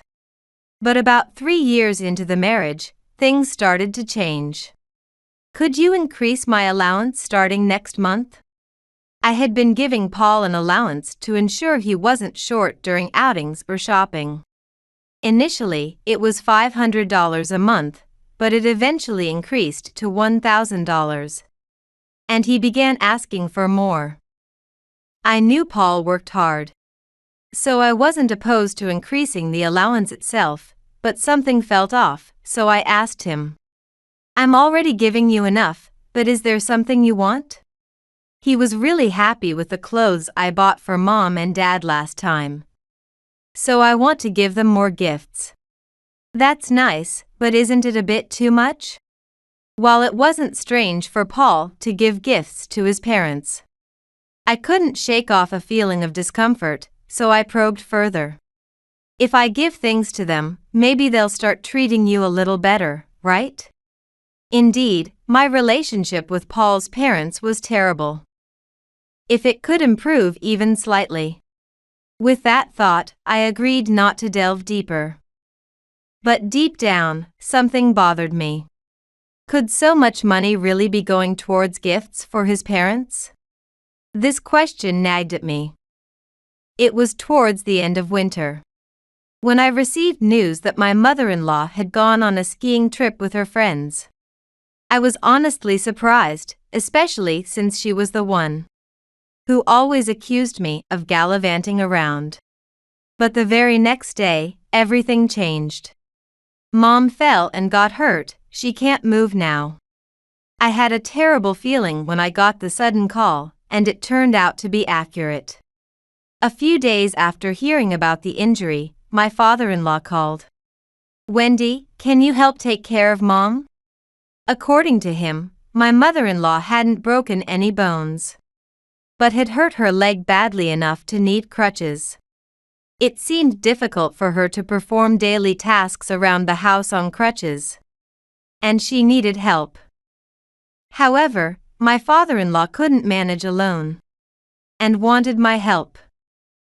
Unfortunately, this came at a time when I had just been assigned a major project at work. As the team leader, I was in the midst of important tasks. Yet, I couldn't outright refuse. my father-in-law's request and decided to make a suggestion. Should I arrange for a caregiving helper? I'll cover the costs. I thought this was the best solution. Getting professional help would be better for my mother-in-law. I immediately contracted with a reputable caregiving service and arranged for a helper to be sent. However, I never anticipated that this suggestion would infuriate my father-in-law. That night, he came pounding on my door with a furious voice. "Wendy, come out here." When I opened the door, my father-in-law glared at me with bloodshot eyes. "What's this about a caregiving helper? A daughter-in-law who can't even take care of her own parents is no use to my son." "But, my job." "Shut up. If your job is so important, then divorce Paul right now." Paul's father's yelling echoed throughout the room. Frozen in fear, I couldn't move from the spot, utterly perplexed by this incomprehensible situation. I couldn't understand why my father-in-law was so furiously angry. The mystery was soon unraveled by Paul's words. While half watching TV in the living room, he stood up, pulled me aside away from his father, and whispered so that his father couldn't hear. "I actually lied to them about you." His voice had a calculating tone I had never heard before. "A lie?" "I told them that Wendy just hangs out every day and refuses to help care for Mom." Paul spoke matter-of-factly as if it was someone else's problem. I was speechless at his absurd words. "Also, I said you've been wasting my salary, so we can't buy anything for my parents." Why would you lie about something like that? I felt a big thump in my chest as it all clicked, why Paul's parents thought I was just out having fun and why they called me cheap. It was all because of the lies he spun.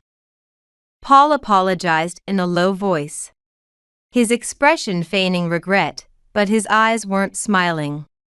"Sorry, but could you just keep quiet about it for now?" He then turned to face his father, suddenly acting like the obedient son.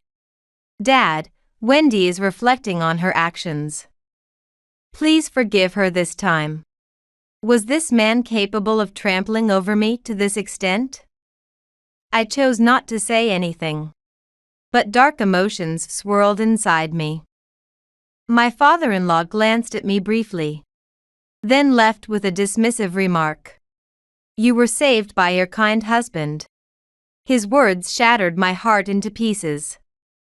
The husband I loved, the family I trusted. Everything crumbled in an instant. Knowing that all the humiliation and tolerance I had endured stemmed from my husband's deceit, something within me irrevocably changed. That weekend, my father-in-law called. "You can make it today, right?" His voice still carried its usual domineering tone. "There won't be a next time." His words sounded almost like a threat, and I sighed deeply. I convinced myself this would be the last time I'd endure it. With work finally settling down, I decided to visit my in-laws' home one last time, to put an end to everything. As I rode the bus, memories flashed before me like a revolving lantern, the joy of our wedding day, the first meeting with my in-laws, the humiliation at the front door, and Paul's betrayal. A strange sense of calm settled over me, feeling the end was near.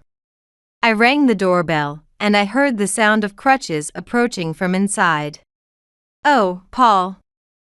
It's good of you to come."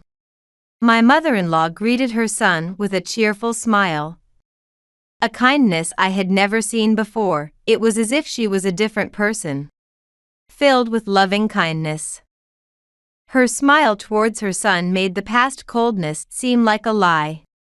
However, as soon as she noticed me, her smile vanished. "Oh, you're here?" Her gaze turned icy, encapsulating all the humiliations I had endured up until now. She looked at me as if I were a bug. You're a stranger, so just be quiet and leave the money. Don't show your face again. With a mocking tone, I was driven out. I wondered why I was even called here. It must have been just to mock me. It seemed that was my father-in-law's intention from the start.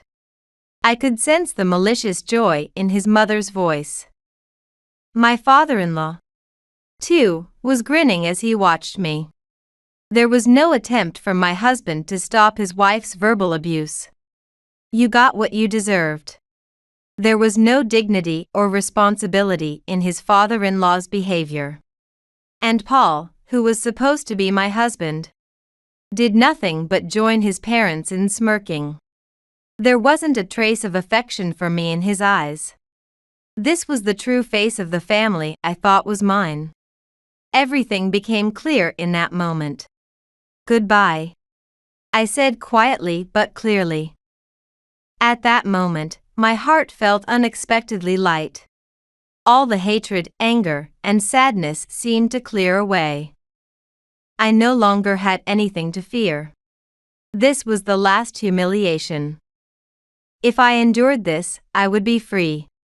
As I left the entrance, a new resolve solidified within me. For 3 years, I believed that enduring would bring change, but I was wrong.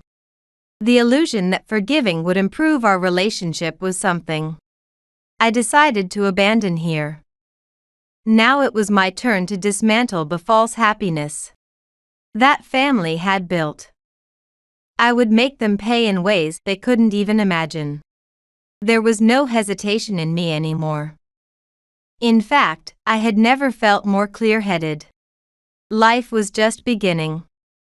I would walk my own path, determined by my own will. As I left my in-laws' home for the last time, the laughter of the 3 people behind me only strengthened my resolve. There was no turning back. Once home, I started packing my bags hastily. As I folded clothes, tears unexpectedly fell, tears of frustration, anger, and relief mixed together. 3 years of married life had accumulated memories, each filled with shattered hopes. I don't need this anymore. I threw the wedding album into the trash. I called the movers, asking them to come immediately. I arranged to have my belongings moved to my parents' house. After handing over the luggage to the movers, I also decided to return to my parents' home. Once there, I pulled an envelope from the back of the dresser. It was important paperwork my mother had entrusted to me before she passed, the deed to the house where my in-laws had been living. In fact, that house where my in-laws had lived for the past 3 years was previously owned by my mother, and after her death, I took over as the landlord. The house my in-laws were living in was actually mine. I called a lawyer and had a demand letter drafted for Paul. The total unpaid rent over the years had accumulated well over $100,000. As I placed the demand letter in the envelope, a mix of hatred and satisfaction surged within me. The in-laws who had driven me out looked down on me and mocked me. The husband who had vowed to love his wife. They had trampled on my heart while living in my mother's house. The arrogant words of my mother-in-law, "Just leave the money and never come back," were still ringing in my ears. I'll return those words exactly as they were. With a cold smile, I trembled as I dropped the demand letter into the mailbox. The sound of it falling felt oddly satisfying. Their false, happy life was starting to crumble from this moment. This was just the beginning of my revenge. 3 days after sending the demand letter, my cell phone rang. The name Paul displayed on the screen made me smile. "What is this bill? There's no way I can handle this payment." His angry voice came through the receiver, but I was not shaken at all. "You can't pay?" "Of course not. How can you demand such an outrageous amount all of a sudden? Outrageous? That's the total rent for 3 years, and honestly, I think it's a fair price. My calm response momentarily left Paul at a loss for words. Pay the back rent in full or agree to the divorce, choose one. From the other end of the phone, Paul's ragged breathing was audible. Don't joke. There's no way I can choose either. Then, I suppose we'll have to take legal action. What? Eviction for rent arrears. It's simple through the courts. Are you serious? Of course. I almost burst out laughing. Over the phone, I could hear him grinding his teeth. I'll give you some time to think, but I won't wait long. After hanging up, Paul called back shortly after. I've decided. I'll agree to the divorce. His voice was tinged with an unfamiliar sense of defeat. I've sent you the divorce papers I filled out. Just sign them and file, and it's done. Oh, really? Thank you for your efforts. Though the words of comfort were insincere, Paul awkwardly started speaking again. With this, about the rent. He might have thought that saying yes to the divorce meant we could just ignore the rent he owes. But he was totally wrong if he believed that would make me happy. Oh, you seem to be misunderstanding something. Huh? Even if you agree to the divorce, the rent is separate. You'll continue to pay it monthly. Or would you prefer to vacate immediately? You. Be quiet and leave the money, wasn't that what your mother said? Her words are etched in my heart. A satisfying pleasure spread through me. This is fraud. This is outright fraud. His voice, devoid of its previous arrogance, was now desperately enjoyable to hear. Fraud? I couldn't help but smile. Where is the fraud in asking for rent payment? But until now, I waived the payments out of kindness. Because there was familial pity. Over the phone, I heard Paul gasp for air. But you all said I was a stranger, right? Then I'm entitled to claim my rights. How can you? If you rent a house, you pay rent. That's basic common sense, even a child understands. I laced each word with venom. Rather, isn't it far more unreasonable to try to evict a landlord while living in their house?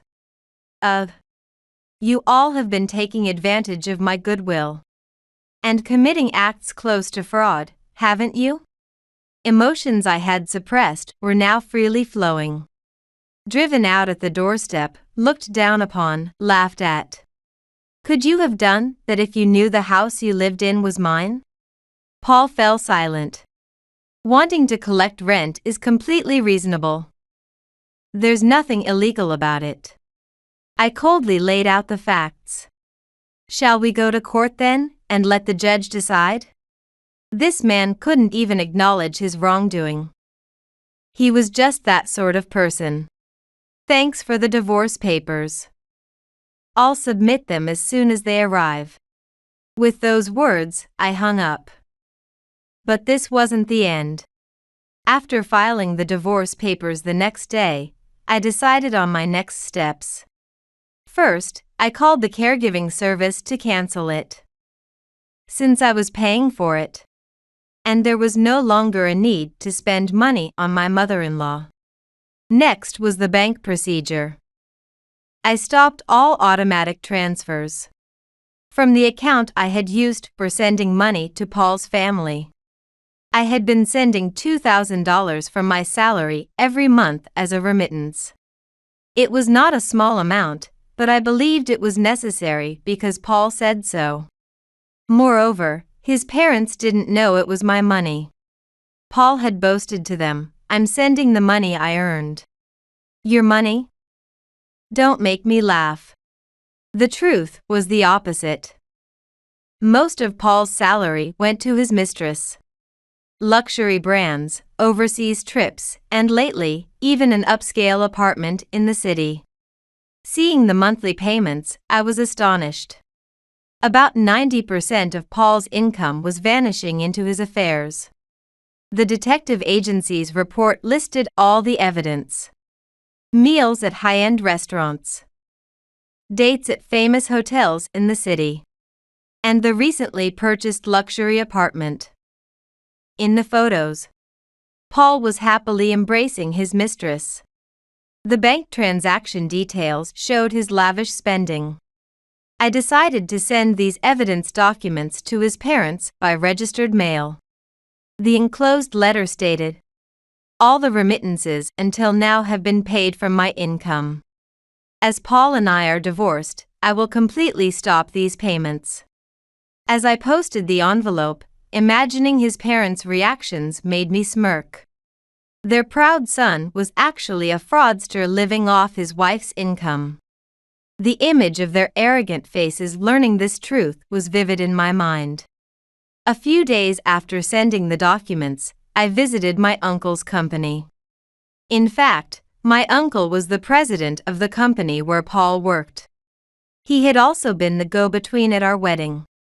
"Thank you for coming. I've heard the story." My uncle's expression hardened as he looked at the investigation report. "Paul." Summoned, Paul entered the reception room, looking nervous. "What is this? Are you trying to disgrace me?" This is." As Paul tried to make excuses, I pressed further. "That woman is an employee of a rival company." Paul's face lost all its color. I pulled out another report from the private investigator. It turns out she's actually an industrial spy. She's been making quite a profit from the confidential information leaked by you, Paul. "What? No, that wasn't my intention." Silence. My shout echoed through the reception room. "I can't forgive you for betraying Wendy, let alone betraying the company." Paul trembled, his face pale. "You're fired immediately. Don't think you can work in this industry ever again." "President, please. Enough. Get out." Paul crawled out of the room. None of his former arrogance remained. And a week later, suddenly, my in-laws visited our family home. To avoid a neighborhood disturbance, I quietly let them into the house. "We are truly sorry."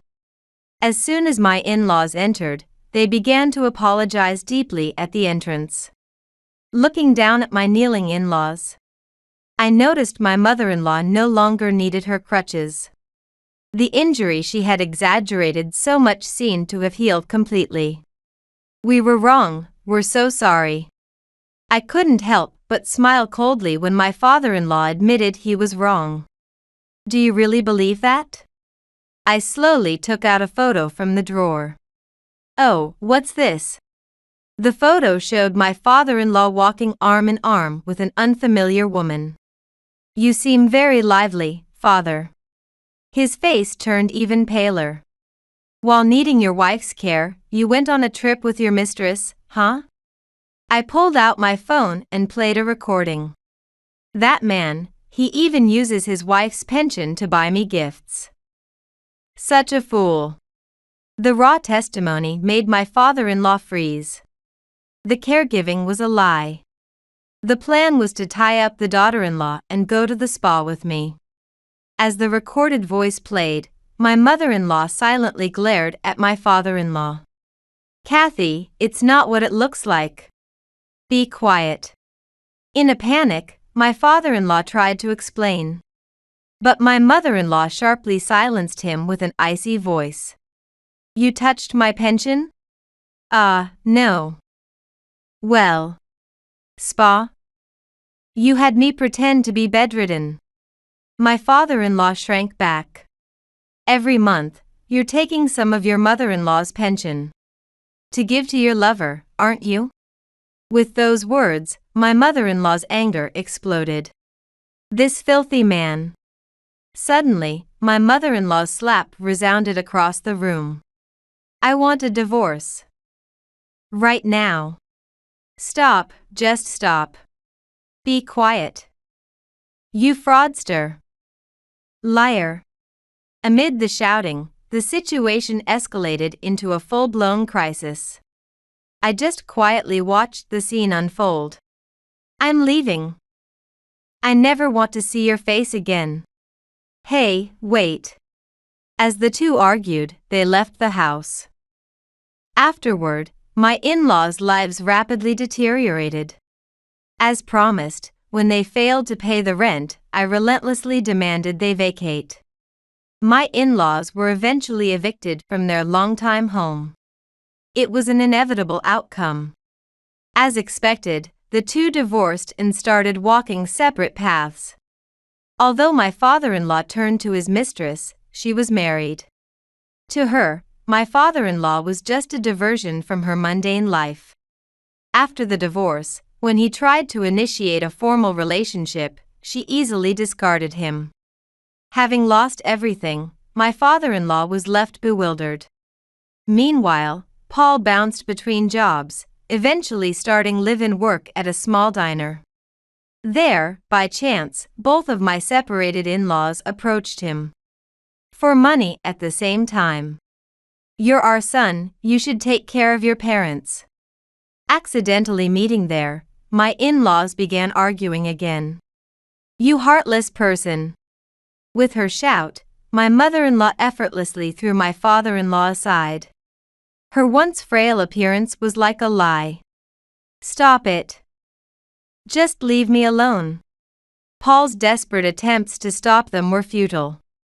And my in-laws wreaked havoc in the room. Walls were damaged, floors gouged, and windows shattered. Ultimately, Paul was also kicked out of the diner. The three who had ridiculed me steadily fell into disgrace. But it was no longer my concern. At that time, I had already left America, accepting an overseas assignment that had been proposed earlier. I started a new life abroad. 6 months into my life overseas, I met a man. He was an artist, kind and sincere. He accepted my past and recognized me for who I am. As our relationship began, my heart gradually healed. My happiness had finally arrived.